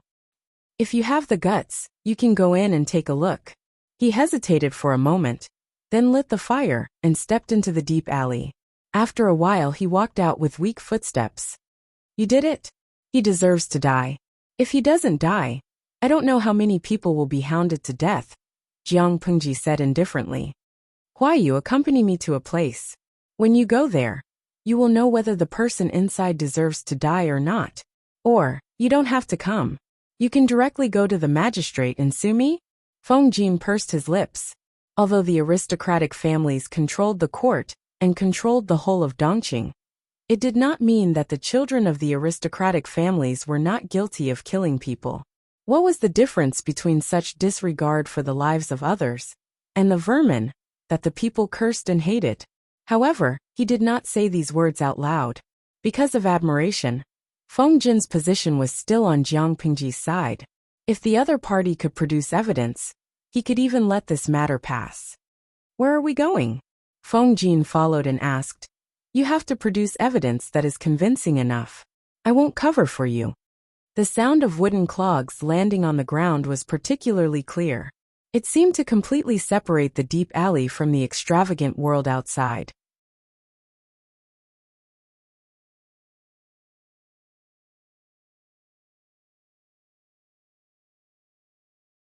For a moment, a game of You Guess was played in the live broadcast room. Based on the clues revealed by the streamer, they began to make wild guesses. As for which speculations were reliable and which were absurd, Jiang Pingji did not give an answer. Wei Yuan was stubborn and strict. He was strict with his students and never lowered his standards because of their age. Lu Lanting did not like going to the family school, but she did not like studying at home either. Wei Yuan was the main reason. According to Lu Lanting's memories, the little girl respected her teacher very much. However, the teacher was strict and unapproachable. He would often call for a teacher's whip and punish people. This made the sensitive Lu Lanting shy and reserved, and she liked to keep her words to herself. Before Lu Lanting's incident, Wei Yuan had applied for 3 days of leave from the Lu Manor. His illness had worsened, and he had to postpone it. Under Taksha's reminder, Jiang Pingji had asked the servants to send gifts to Wei Yuan's manor, but she had never shown up in person. It's rare for me to go to the teacher's manor, but I have to go through the side door. Wei Yuan's manor was a long way from Langlang Alley. It took Jiang Pingji and Feng Jin a long time to reach it. By then, it was almost midnight. The sky was dark, and the surroundings were silent. Occasionally, they could hear the sound of dogs barking. If you want to visit, you can come during the day. Feng Jin saw that Jiang Pingji was about to roll up her wide sleeves and climb over the wall. His face became distorted, but he did not dare to raise his voice. He could only suppress his voice. If you are caught, Wei Yuan was famous for his strictness. If his student climbed over the wall in the middle of the night, it would be fine if it was in the front yard.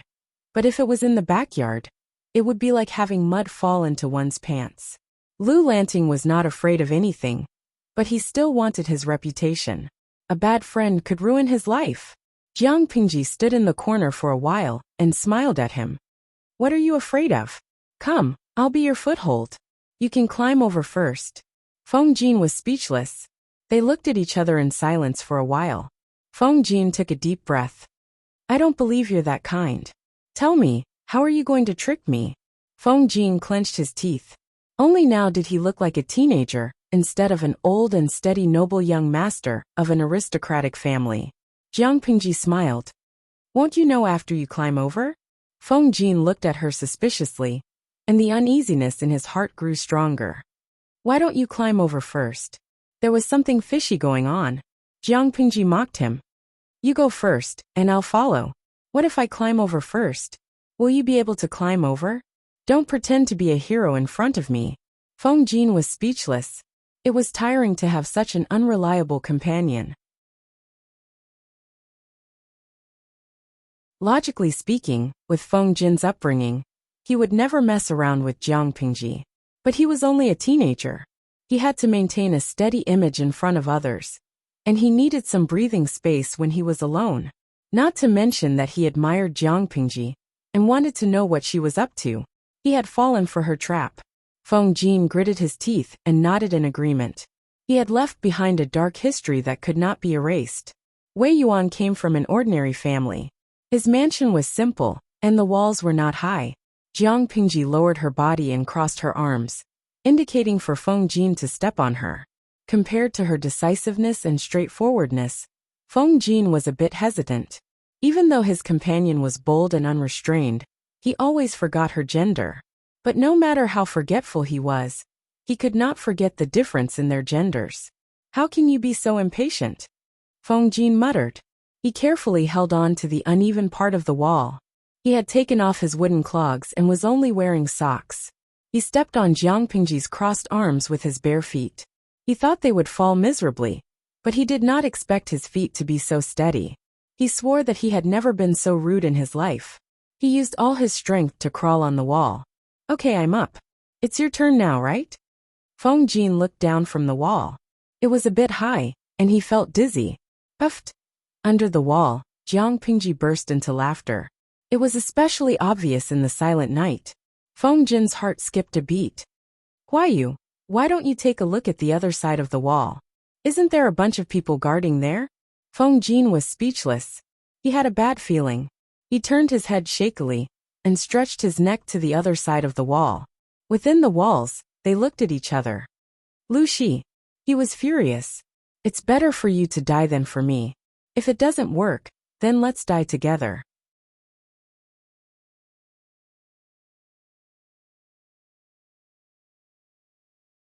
Chapter 107. I heard you calling me. You don't have to be so loud. Everyone in the neighborhood knows. Without waiting for Feng Jin to really get angry, Jiang Pingji leaped up and stepped on the wall. Using the momentum, she climbed steadily to the top of the wall. Feng Jin hugged the wall with both of his hands, looking extremely flustered. He looked up at Jiang Pingji with trembling eyes, as if he was looking at his enemy. If he had known that Jiang Pingji was very naive, unreliable, he would have foolishly jumped into her trap. It was a great humiliation. Feng Jin was in a dilemma. He wished he could strangle his previous self to death. Sir, please don't blame me. You and I came here today for a reason. We had no choice but to climb over the wall. Jiang Pingji said with a smile. When she jumped into the wall, she conveniently brought Feng Jin, who was clinging to the wall, down. Inside the walls, there were indeed a few servants guarding. Other than that, a middle-aged man dressed in plain clothes stood in front of them like a pine tree. He had a neatly trimmed beard and a pair of dark and gloomy eyes. He stared at Jiang Pingji with some suspicion and scrutiny. That was to be expected, for a student to climb over his teacher's wall in the middle of the night, and at such a sensitive time, anyone would be suspicious. However, Wei Yuan didn't pin the crime on her, because her age didn't meet the criteria. In any case, Wei Yuan was still a student that he had personally taught. His student would not be a despicable person. Lanting, you've really harmed me this time. He had made a bad friend by mistake, and his 10 years of good reputation would be ruined in a day. Be good, don't throw a tantrum. Jiang Pingji dismissed him like she was coaxing a child. Feng Jin widened his eyes in astonishment, as if it was his first day meeting Jiang Pingji. Jiang Pingji bowed to Wei Yuan and greeted him respectfully, sir. Wei Yuan didn't appreciate it. Instead, he coldly flicked his sleeves and dodged her bow, giving her a cold snort. He did believe that Lu Shi was not a despicable person, but that did not explain why the kid climbed over his wall in the middle of the night. Climbing over the wall was one thing, but observing the conversation between him and the strange young man, Lanting clearly knew that there was someone on the other side of the wall, yet he deliberately climbed over. Knowing one's mistake and making a mistake was even worse. Feng Jin straightened his wide sleeves and did not bother to tidy up his slightly disheveled appearance. He bowed deeply to Wei Yuan. Feng Jin greets Mr. Wei. There is a reason for what happened today. Mr. Wei, please calm down and wait for Lanting's explanation. Although Feng Jin could not wait to have a showdown with Jiang Pingji, the two of them were on the same boat. Before Wei Yuan's anger was extinguished, they had to work together and not drag each other down. Feng Jin, your surname is Feng? But the Feng family of Shangyang? What does Minister Feng Xianda have to do with you? Feng was a rare surname.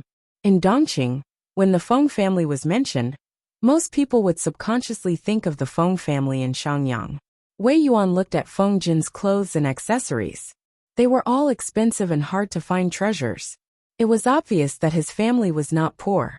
Feng Jin blushed and felt extremely embarrassed. He couldn't answer, but he also couldn't not answer. In the end, he blushed and said in a voice as soft as a mosquito, "I am from the Feng family of Shangyang. The minister is my father."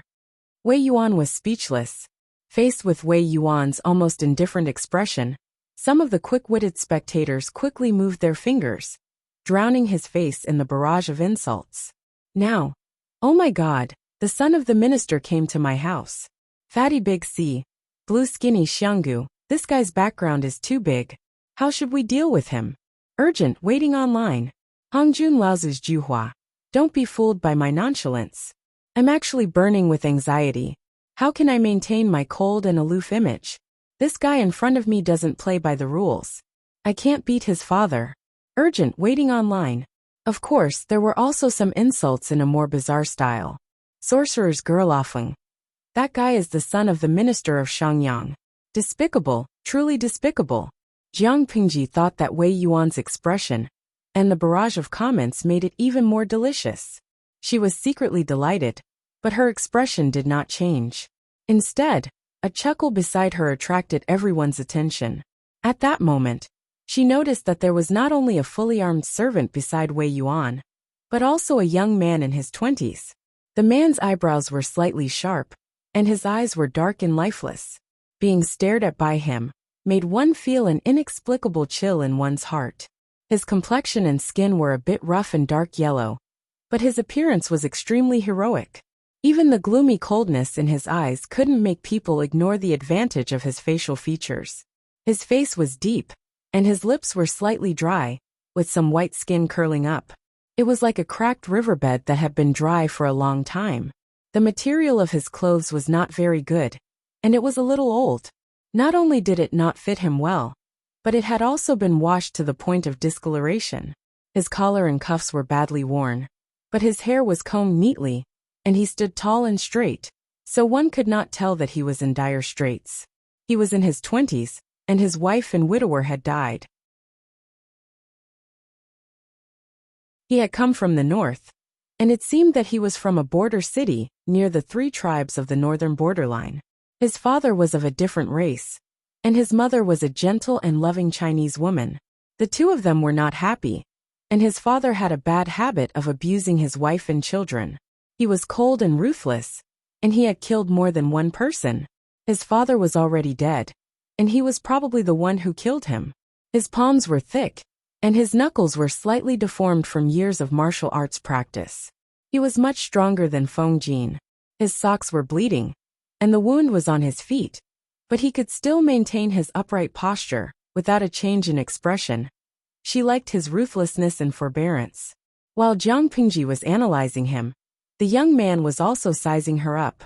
After a long time, the young man shook his feather fan, and faced Wei Yuan with regret. "Master Gong Chao, it's not him." Wei Yuan's face darkened. A few servants still surrounded Jiang Pingji and Feng Jin, not daring to let their guard down. He trusted his student, so he did not doubt the young man's judgment. But he could not think of a reason why his student would climb over the wall in the middle of the night. "Master, I came here today because of an urgent matter. If not, I would not have to resort to such a method." Jiang Pingji didn't mind, but Wei Yuan couldn't bear to see such a shocking act. If this matter were to spread out, who knew what kind of people would talk about it? He would not be able to face anyone, and Lu Lanting would be ruined. No matter what the student wanted to talk to him about, he had chosen to climb over the wall instead of using the main door. It would be strange if someone like him could stand it. Feng Jin treated himself as the background and kept his head down. He was implicated by Lu Shi the scammer in this matter. "Oh, I want to hear what reason you have."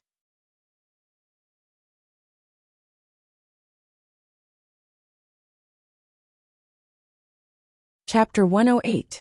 If the student could give in and apologize, Wei Yuan would tolerate it for Lu Shi's sake, no matter how unhappy he was. But now he was so angry that he laughed. He had to hear what the stubborn student had to say. What was so important that she had to climb over the wall in the middle of the night? Jiang Pingji was not afraid at all. Instead, she looked confident. The young man with the feather fan raised his hand. His eyes flashed with interest as he said to Wei Yuan, "Master Gong Chao, why don't you go to the main hall and listen to what this young man has to say?" It would be best if you could dismiss your attendance. I'm sure this young man will not disappoint you. Wei Yuan was shocked to hear this. However, he was also a wise old man. He quickly composed himself and put on a stern face. Come here. Jiang Pingji stopped him. There is no need to rush. Before I explain, I have a presumptuous request. I hope you will agree to it. Speak. This student would like to take the liberty to meet the womenfolk in Sir's backyard, including a group of female servants. Wei Yuan was angered by her insatiable behavior. If it were not for the young man's words, he would have started scolding her. A 12-year-old was considered half an adult in this era. Many of them had their own families. Naturally, Wei Yuan did not see Jiang Pingji as a child. He saw her as an adult man. An adult male had climbed over his wall in the middle of the night, and even said that he wanted to see the women in his house. Faced with such straightforward humiliation, it was already a sign of his self-restraint that he didn't lash out at him, kick him out, or send him to the magistrate's office. Love go little pshua net. Chu, the young man narrowed his eyes and looked at Jiang Pingji. He had an intuition. Master Gongqiao, you'd better agree. This young man did not come with evil intentions. I'm afraid it is for your own good. Wei Yuan, who had been furious, calmed down by the young man's words. This change made Jiang Pingji and Feng Jin look at him carefully. Jiang Pingji had exposed the young man's past. The young man felt a chill in his heart, but he could not tell why. Wei Yuan's face darkened. He gritted his teeth and agreed. Just listen to Wenjing once. Jiang Pingji laughed to herself.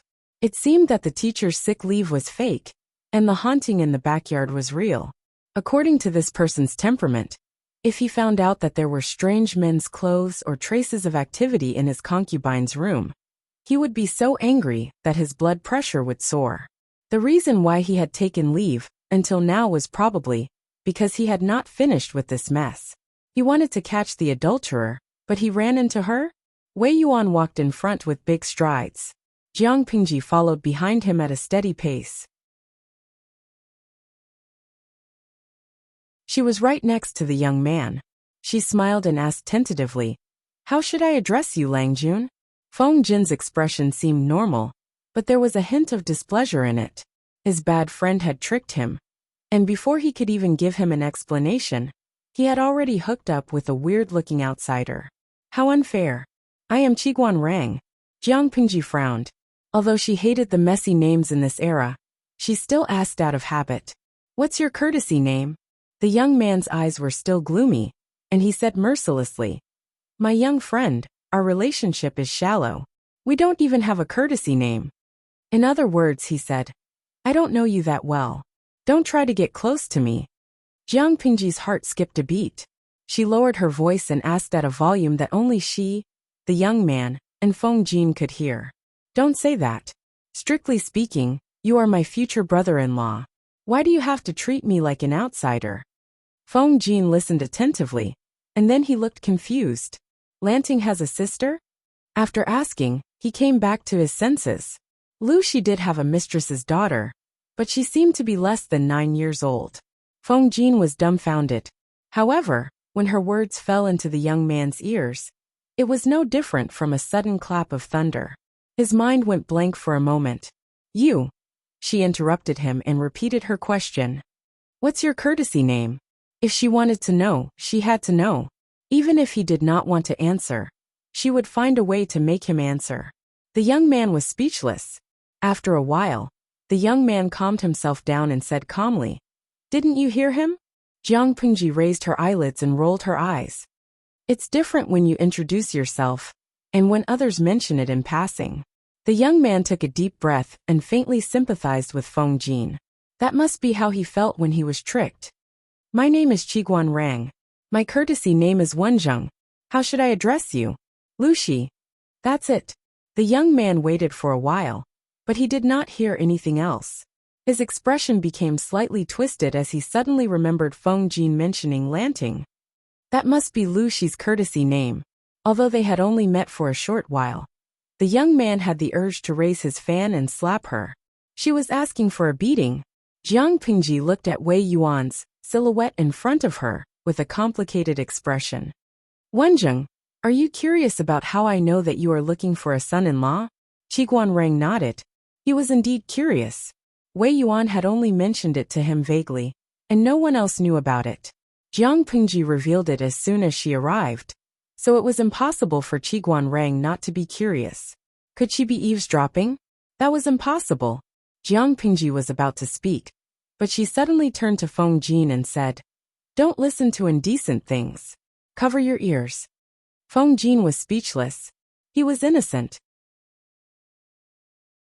Although he was also curious, since Jiang Pingji had said so, the inside story was probably not suitable for people other than Qiguanrang to listen. He obediently raised his hands to cover his ears, and purposely took a few steps back to prevent himself from accidentally hearing something. His pitiful appearance instantly aroused the sympathy of a group of otakus overflowing with motherly love in the live broadcast room. Gifts flooded the screen like a stream of water. Seeing that, Jiang Pingji wanted to bully Feng Jin even more. What should she do? Wenjing's arrival at the Wei residence was not at the right time. It coincidentally happened to be a scandal that outsiders should not listen to. Jiang Pingji whispered the contents that shocked Qiguanrang. This content is not only related to Master Wei's concubines in his harem. More seriously, it may even implicate his daughters, who are my two junior sisters. Thinking about it, even if the two ladies are fine, their reputations will be ruined in a day. Following that, Jiang Pingji calmly revealed a series of high-powered information. Wenjing, you lost your wife at a young age, and you were born in the border of the northern borderline. The people there are tough, and they don't care much about a woman's reputation. At least, they don't care about it as much as the noble sons of Dongqing's aristocratic families. With such a thing happening, no matter if it's the eldest or the second lady, I'm afraid it will be difficult for them to get married in the future. If such a thing happened to the daughters of the aristocratic families, it would not be too difficult for them to get married. Of course, they could not be picky about the conditions of their husbands. They could either marry a son of the first wife with a slightly higher status, or a son of a concubine, who was hardworking and talented, but had a lower status.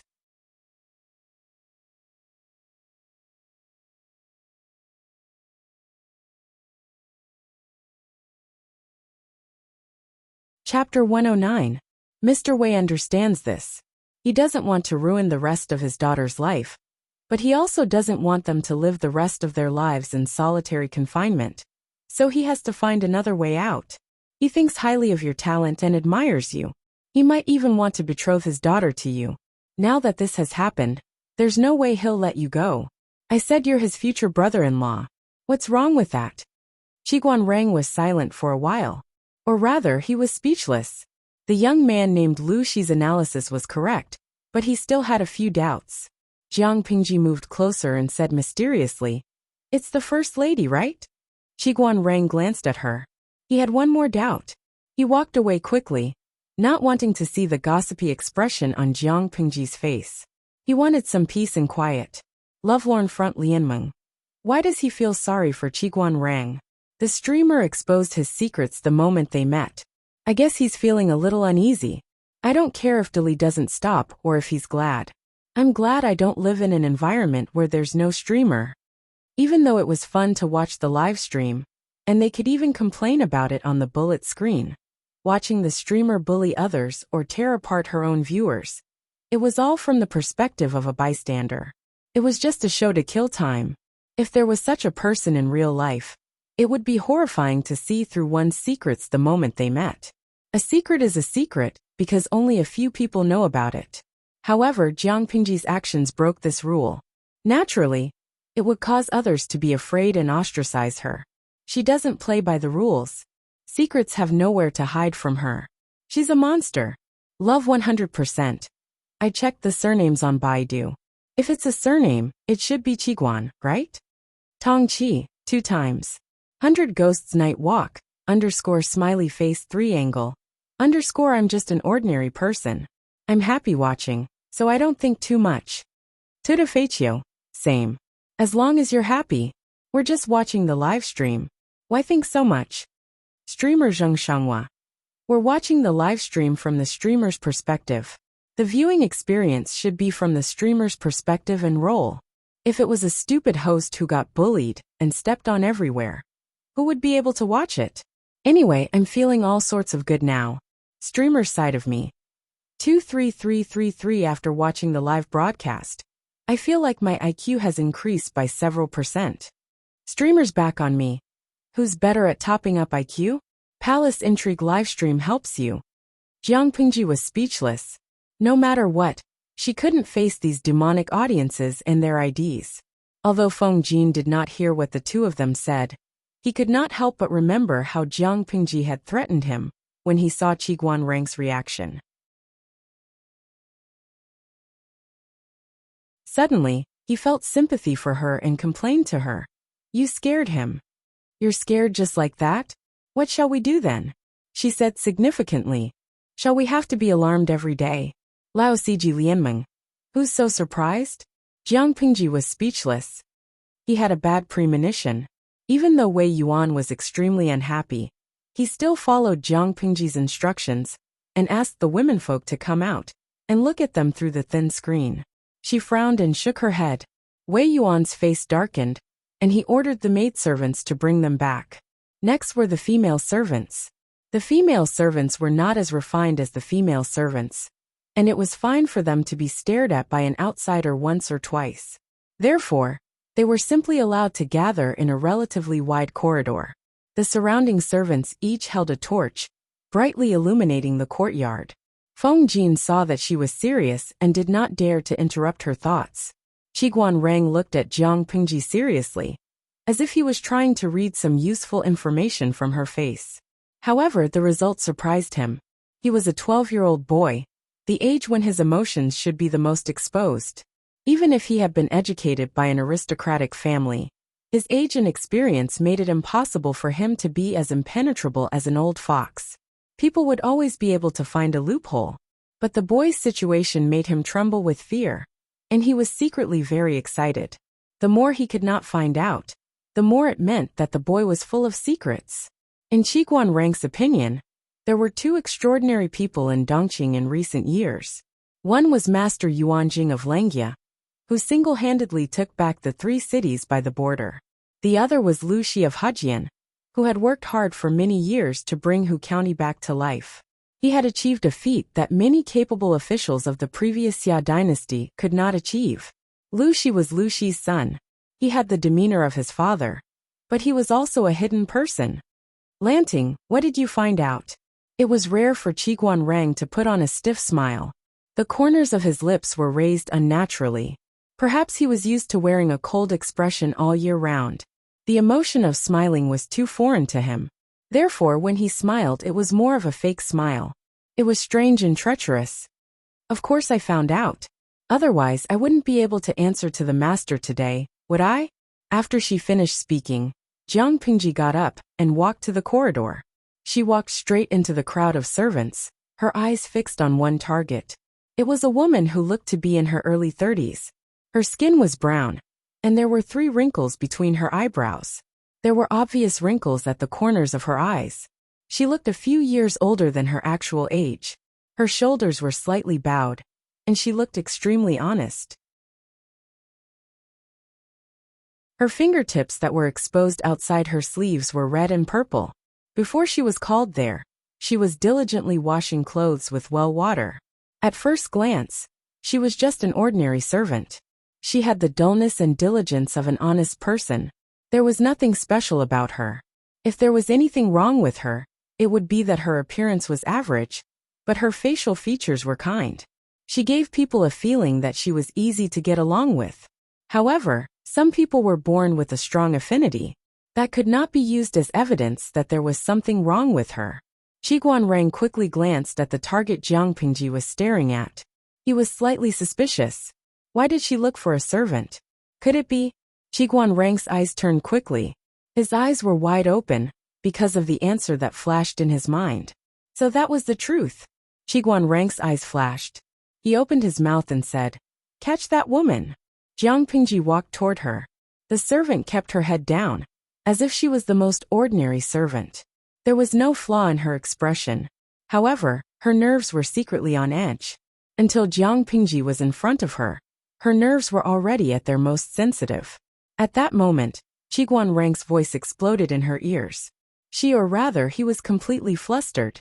He knew that his identity was exposed, and he did not mean to trick him. You still want to escape? The person panicked. He quickly grabbed a servant beside him and pushed him toward Jiang Pingji. The crowd was in an uproar. The order was instantly chaotic.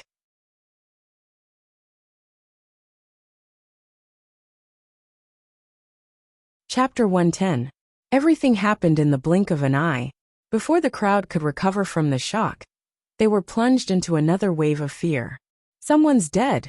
No one knew who shouted, but the crowd was as quiet as chickens. They silently retreated, forming a large circle. What are you shouting for? She's not dead yet. Jiang Pingji scolded. The crowd could not help but move to the sides to make a path for her.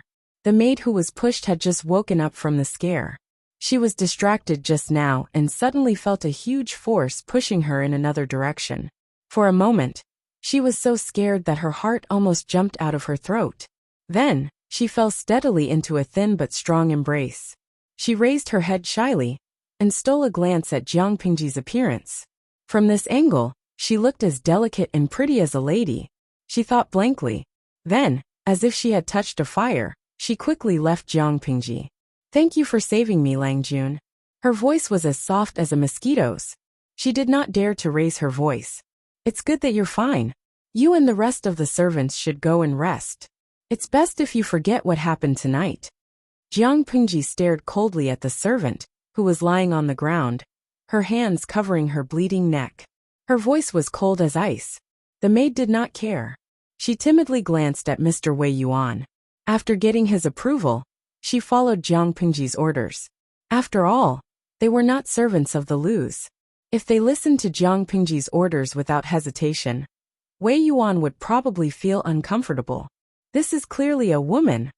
Wei Yuan only left his trusted butler behind. The rest of the servants were dismissed. Jiang Pingji saw the sandalwood fan that she had thrown and cut the servant's neck. She bent down to pick it up and wiped the blood off with a handkerchief. How could it be a woman? If you don't believe me, why don't you take off all your clothes and check? Wei Yuan nodded and signaled for the butler to help. Jiang Pingji looked down and stood aside. She was like a spectator in the livestream room. However, the viewers in the livestream room were not calm. They saw the butler roll up his sleeves and touch the servant's crotch. He seemed to pinch it.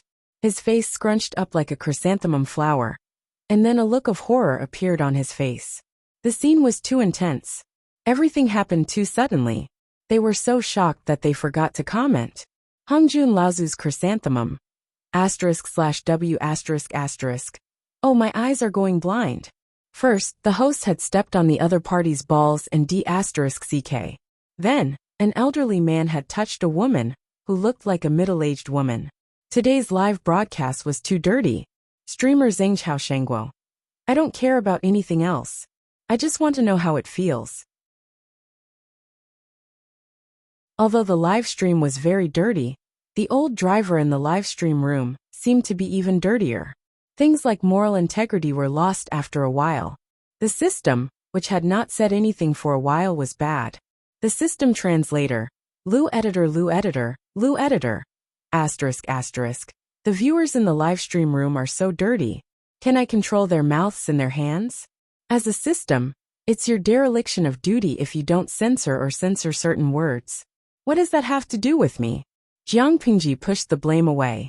The system. She sounded reasonable. It could not think of a reason to refute her. While they were bickering, the old butler stood up and walked to Wei Yuan's side. He nodded solemnly. It's really a man. Wei Yuan almost fainted from anger when he heard the answer. He did not have any impression of the servants in the backyard, but he knew that those who did laundry had the right to enter the inner and outer courtyards. In other words, the culprit who bullied his concubine, made him a cuckold, and ruined his daughter's reputation, was the wailing bastard in front of him. He was still angry when he remembered that he had accidentally found a male object when he was resting in his concubine's room. What made him feel even more humiliated was that the scandal had already reached the ears of someone who should not have known. Qiguan Rang was the son-in-law that he had his eyes on. He came from a poor family and had a rough life. He was also a widower who had lost his wife. Although his eldest daughter was a bit of a loss, it was not shameful for her to be with him. He had observed Qiguan Rang for a long time and felt that he could be trusted. Since Qiguan Rang was his future son-in-law, even if it was shameful, it was still his family. For the sake of his poor daughter, he was willing to let go of his pride. What harm was there in enduring it? His student Wuxia was also involved. He seemed to be in the know. Otherwise, how could he explain the kid's actions that night? Was he going to make Wuxia his son-in-law as well? What was more depressing was that if the kid had not climbed over the wall in the middle of the night, the fake woman in front of them would have escaped, and they would not have been able to find the culprit. Therefore, he couldn't blame himself. But if he didn't blame himself, he would be holding back his anger, and he would always feel embarrassed. His illustrious reputation had been completely thrown away tonight. As he thought about it, Wei Yuan's usually straight back could not help but slump a little. It was as if he was in his twilight years. Even though Feng Jin did not know what had happened, based on the information that Jiang Pingji had revealed and her reaction, he could roughly guess the truth. When the housekeeper confirmed that the servant was a man, he wished he had been blind. Lu Shi, this naive and sweet, unreliable friend of his, had actually dragged him into this kind of scandal. Even though he was able to keep his mouth shut, Wei Yuan was probably already holding a grudge against him. It would have been fine if Feng Jin didn't move, but once he did, Wei Yuan noticed him. Wei Yuan was speechless. Oh, I forgot there's another one. Streamer sighed Xianghua. Even though I know I shouldn't laugh at a time like this, I can't help but want to laugh. This Master Wei Yuan is so unlucky. His wives and concubines are being bullied, and he's being cuckolded. Streamer's back Xianghua. Even though I want to laugh too, I'm more concerned about my wives and concubines. Yes, they were watching the live stream for fun. To put it simply, they were watching the gossip of others for entertainment. But the person at the center of the incident might not be so happy. Needless to say, Wei Yuan seemed to be an old-fashioned ancient Confucian. His wives and concubines were touched by a man outside. Even if he was still innocent, as an ancient man, he would definitely have a knot in his heart. So, what about the unlucky women in the backyard? Based on the streamer's conversation with Qiguan Rang, Wei Yuan treated his daughters well. He was willing to plan for the rest of their lives for them. But wives and concubines were not daughters. It was a matter of a man's dignity and the color of his hat. How could he be so kind? It was one thing to watch the spectacle, but it was another thing to feel sympathy or not.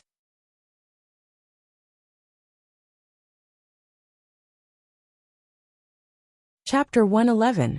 We provide you with wonderful novels to read. Jiang Pingji looked coldly at the series of comments and countless large donations on the live streaming screen. Most of them hoped that she could help the innocent women who were implicated. She laughed in her heart, but at the same time, she was somewhat silent. It was fun to watch the drama and treat the pain of others as entertainment. But the sympathy and actions they showed after the incident were not completely fake. More than half of them were sincere. What a contradictory group of people. Jiang Pingji did not respond to the audience. Instead, she looked at Wei Yuan with interest. She guessed that the teacher had started to think that she knew about his scandal. Even though she did know about it, according to her previous actions, the situation could still be turned around. She took a step forward and kicked the artificial dumpling away with her wooden clogs, forcing it to turn over.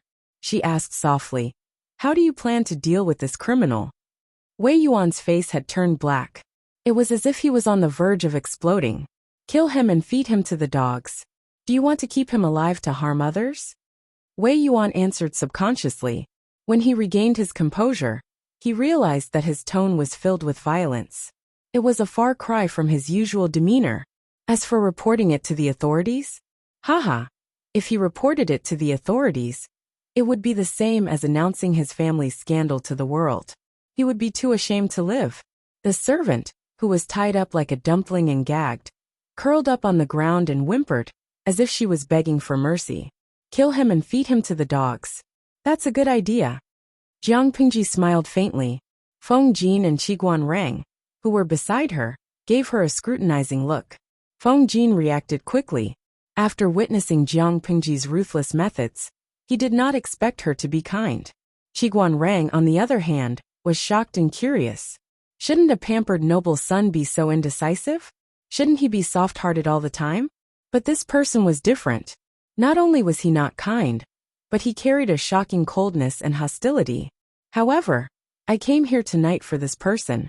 Please forgive me, teacher, and let him live for the time being. Jiang Pingji bowed and apologized. Under Wei Yuan's suspicious gaze, she explained, "Tonight, I was having a drink with my father at the Ingchun brothel. I happened to see an old maid bullying a lady in the brothel. I didn't think much of it at first, but the more I looked at her, the more I felt there was something strange about her." Wei Yuan was speechless. Wait a minute, I seem to have heard something very powerful.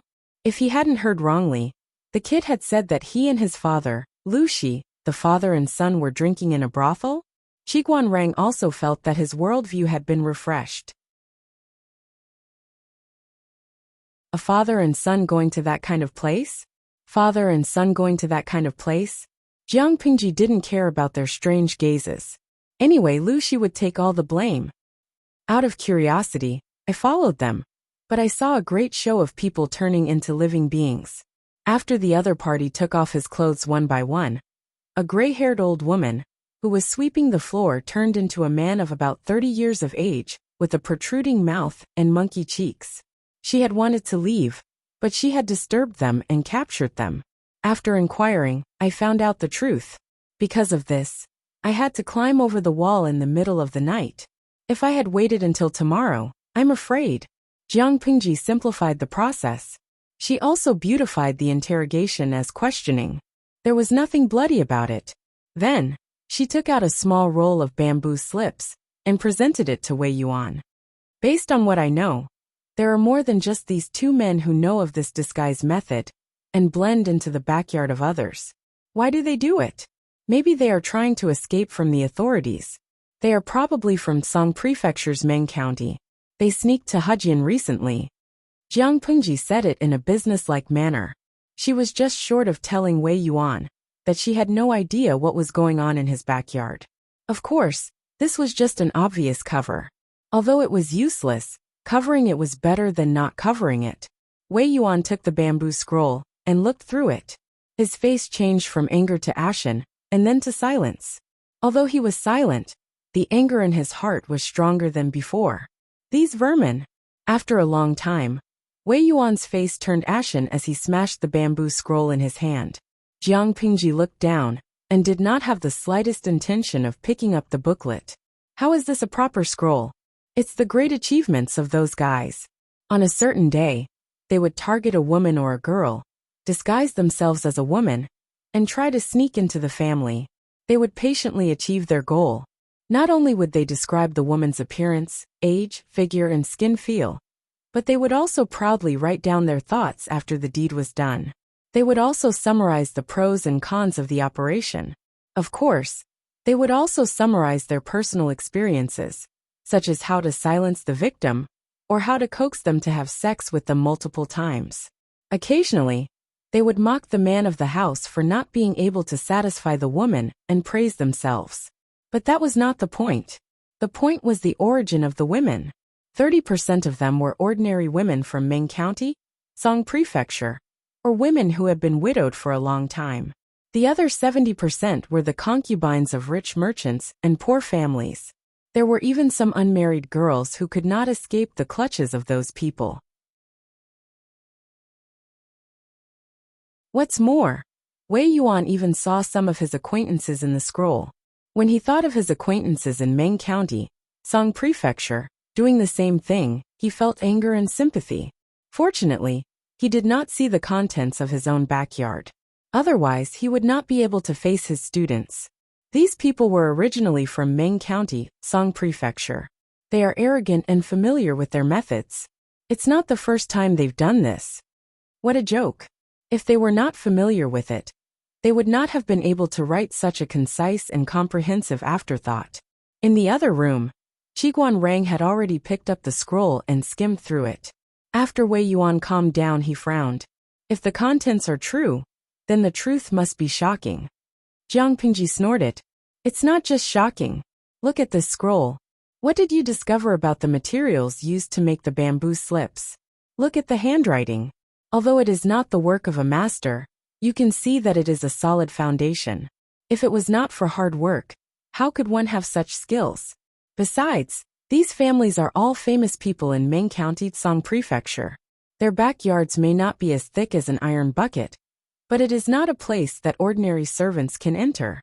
How can a lowly servant easily come into contact with an unmarried wife or a married woman? Wei Yuan did not say anything. Qiguan Rang sat up straight and waved the feather fan in his hand. His cold eyes shone brightly. Everyone knew that these vermin who had been harassing women in other people's backyards for fun had a powerful background.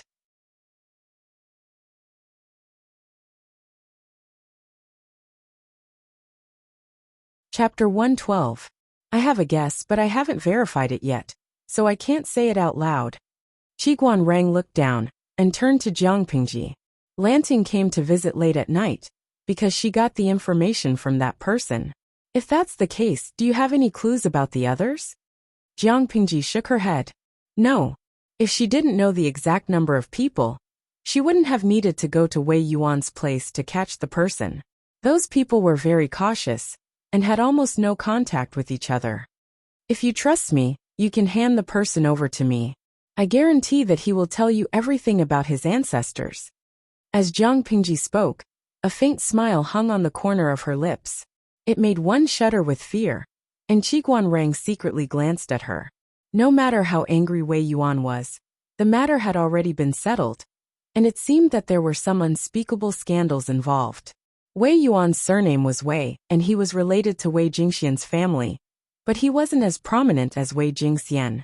If it was just a normal rapist, he could just kill him in secret. But if it was serious, he couldn't do anything about it. Up to you. She was very familiar with interrogations, but other than the viewers in the streaming room, who were lucky enough to witness it once, no one else had seen it. Jiang Pingji didn't plan to let others see it to avoid ruining Lu Shi's reputation. Then I'll leave first. I'll come back to you after I get some information. Then she led the others away. Feng Jin stayed with Wei Yuan and Jiang Pingji. Qiguan Rang watched her leave. Suspicion flashed in his eyes, and he kept hitting his knees with his feather fan. Second, Lang Junlu's way of doing things is a bit strange. He's completely different from what Mr. Wei said. Feng Jin was lost in thought when he heard Qiguan Rang's words. He snapped back to reality and looked at Qiguan Rang. Lanting is a bit out of line, but it's not strange. She's still a child, and she's at an age where her temperament isn't stable. If she's not restrained, she'll go astray. If there's a big change, it's normal for her to change. Feng Jin defended Jiang Pingji gently, which made Qiguan Rang look at him. Accident. Wei Yuan suddenly remembered that due to family matters, it had been a long time since he had gone to the Lu residence to teach a student. He didn't know much about this obedient and sensible student, who he rarely worried about. He didn't even know what had happened to make this student seem like a stranger. In the past, Lu Shi had always treated him with respect and even fear. Now he was still respectful, but it was more on the surface. Mister, you don't know? A few days ago, the bandits in the mountains ran into Lanting and a group of noble ladies in Hejian County and took them away. If not for Lanting's quick wit, they might not have been able to escape unscathed. It must have been that incident that caused Lanting's temperament to change. Feng Jin didn't know what kind of person Lu Shi was in the past, and he didn't deliberately dig into it. What he saw was the willful and cunning Jiang Pingji. I've never heard of such a thing. Wei Yuan's expression softened, and there was even a hint of guilt on his face. A teacher for a day, a father for life. This saying was not only useful for students, it was also useful for teachers. Even though he always felt that his students' comprehension was too low, his reaction was too slow, and his spirituality was insufficient, he was still a student that he had taught for many years. He had feelings for his student. Something so big had happened to him, but as a teacher, he had neglected it. On the other side, Jiang Pingji had neatly forced the man into a state of confusion. This time, The audience in the streaming room was much calmer than the previous time. Or perhaps they were mentally prepared. Another important reason was that Jiang Pingji's behavior was in line with their subconscious idea of using violence to curb violence. If they sympathized with the beast that had harmed so many innocent women, who would sympathize with the poor women that had been abused? The ancient times were not their era. If a woman were to experience such a thing, it would be equivalent to ruining the rest of her peaceful life. Therefore, there was no need to sympathize with the beast. However, even though they didn't want to punish Jiang Pingji, they couldn't stand the way she did things while commenting on the bullet screen. It was as scary as the ring of death. They were scared, but they couldn't bear to leave the streaming room. They could only use the bullet screen to protect themselves from the horrible images. Wuliang Tianzuan. High energy ahead, bullet screen protection. All the mighty ones will defend with me. Now. Prosperity, democracy, civility, harmony, freedom, equality, justice, rule of law, patriotism, professionalism, integrity, friendliness. Similar duplicated bullet screens filled the entire live streaming screen, forcing Jiang Pingji to temporarily turn them off. What's your name? Jiang Pingji asked the most basic question.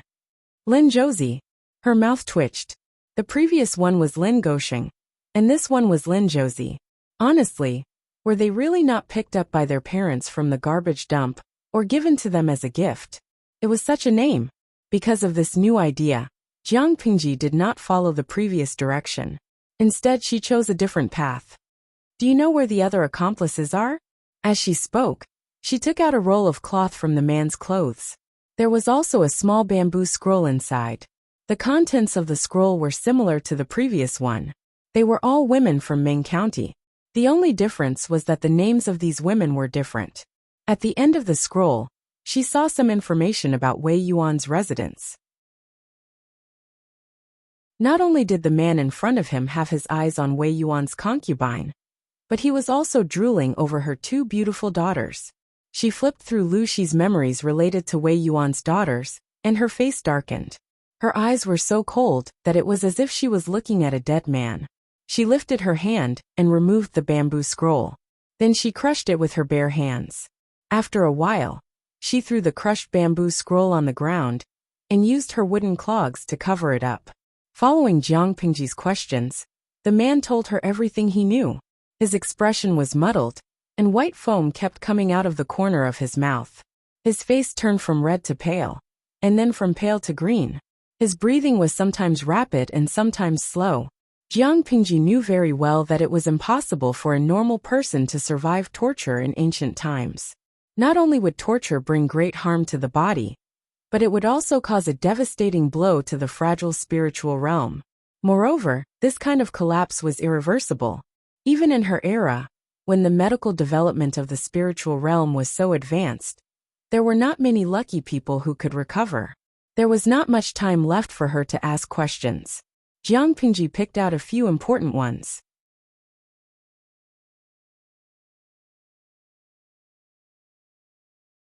Chapter 113.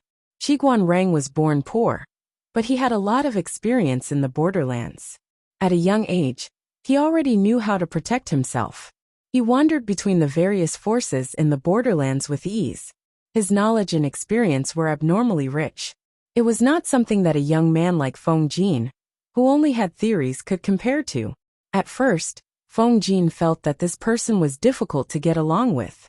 However, after exchanging a few words, he suddenly became interested. After a few rounds of probing, Zhang Xian felt as if he had met his match.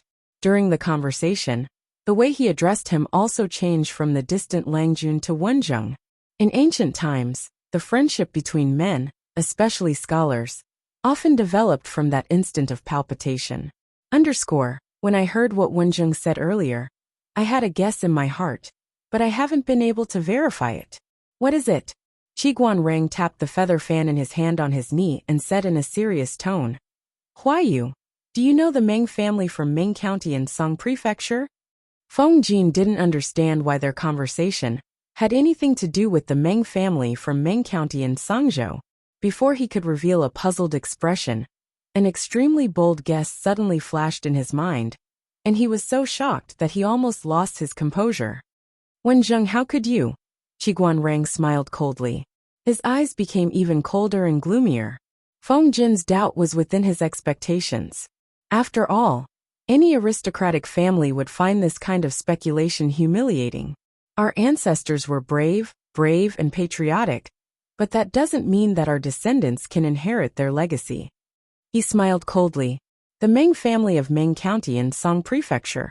I heard from Huayu that you left Shangjing for some reason, and didn't contact your family much. You probably haven't heard of it yet, right? Who was the Meng family from Meng County in Song Prefecture? The most famous of them all was the ancestor of the Meng family, Meng Jing, Meng Ziliang, the founding noble of the Xia dynasty. He was praised as a white dragon among men by the founder of the Xia dynasty. In later generations, he was also known as the god of war. There were ancestral halls dedicated to him in all 5 countries. With such a tyrannical ancestor, the Meng clan had been greatly favored by the emperor since the Xia dynasty. They had tens of thousands of households, which had been inherited until the end of the Xia dynasty. Even when the 5 countries were divided into Xia, the status of the Meng family was still transcendent. This was not the original name of Meng County, but because of the Meng family, it was changed to the surname Meng. Of course, just as Qiguanrang had ridiculed, the Mengs had a powerful ancestor who had laid down an illustrious family business. However, it did not mean that the younger generation of the Mengs could be so powerful. Not only could they not push the family to the peak, but they could also become more mediocre and absurd, living off their old capital. A gentleman's grace can be severed from 5 generations. Feng Jin was not stupid. He could guess what Qiguanrang meant. The culprit who toyed with so many women and children in Meng County, and even harmed the women in Hejian County, should be from the Meng family. Never heard of what? Feng Jinsu knew what kind of people her age were like, but she still couldn't believe Qiguanrang's guess. Naturally, it's about the matter of Tsang Prefecture's Meng County's commandant becoming a bandit and setting fire to the prefectural governor's manor. Qiguanrang looked at Feng Jin's face and said with a malicious tone, "The county military chief is a retainer of the Mengs. He has always been loyal to the Mengs, but now he has rebelled against his former master and burned down the governor's manor. The reason for this has yet to be clarified. Coincidentally, the names of the official wife and daughter of the county military chief were written on the bamboo slips. Huayu, do you think there is a connection between the two?" Feng Jin's lips moved. He was usually eloquent, but at that moment, his mind was a mess. He didn't know where to start. Say no more. There is a connection. Just as Feng Jin's mind was in a mess, Jiang Pingji's cold voice came from outside. He subconsciously turned his head, only to see that thin person stride into the room from outside, and then kneel down in a slightly rough manner. However, at this moment, no one dared to express any dissatisfaction, because her face was already about to turn ashen. She didn't dare to mention it. Oh! Qiguanrang rubbed his feather fan on his palm. What did Lanting find out? Wei Yuan, who was at the side, became the background. Or rather, he was dumbfounded by the bombs that Qiguanrang and Jiang Pingji threw at him.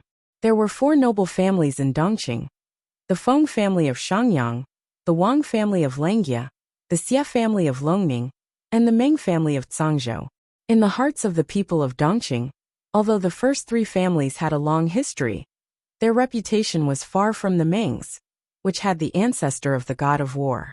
Now the 2 people in front of him were telling him that the bastard who made him a cuckold was most likely related to the Mengs? There was too much information. His brain was overloaded, and he couldn't wrap his head around it. According to the confession, the one who led them was a little bastard named Meng Liang. Huayu, do you have any impression of him? Feng Jin said, I do. I have a good friend named Meng Heng. He is the eldest son of the Mengs, and his second brother is Meng Liang. However, Meng Heng is polite and knows when to advance or retreat. He is a rare gentleman, which shows how his family is.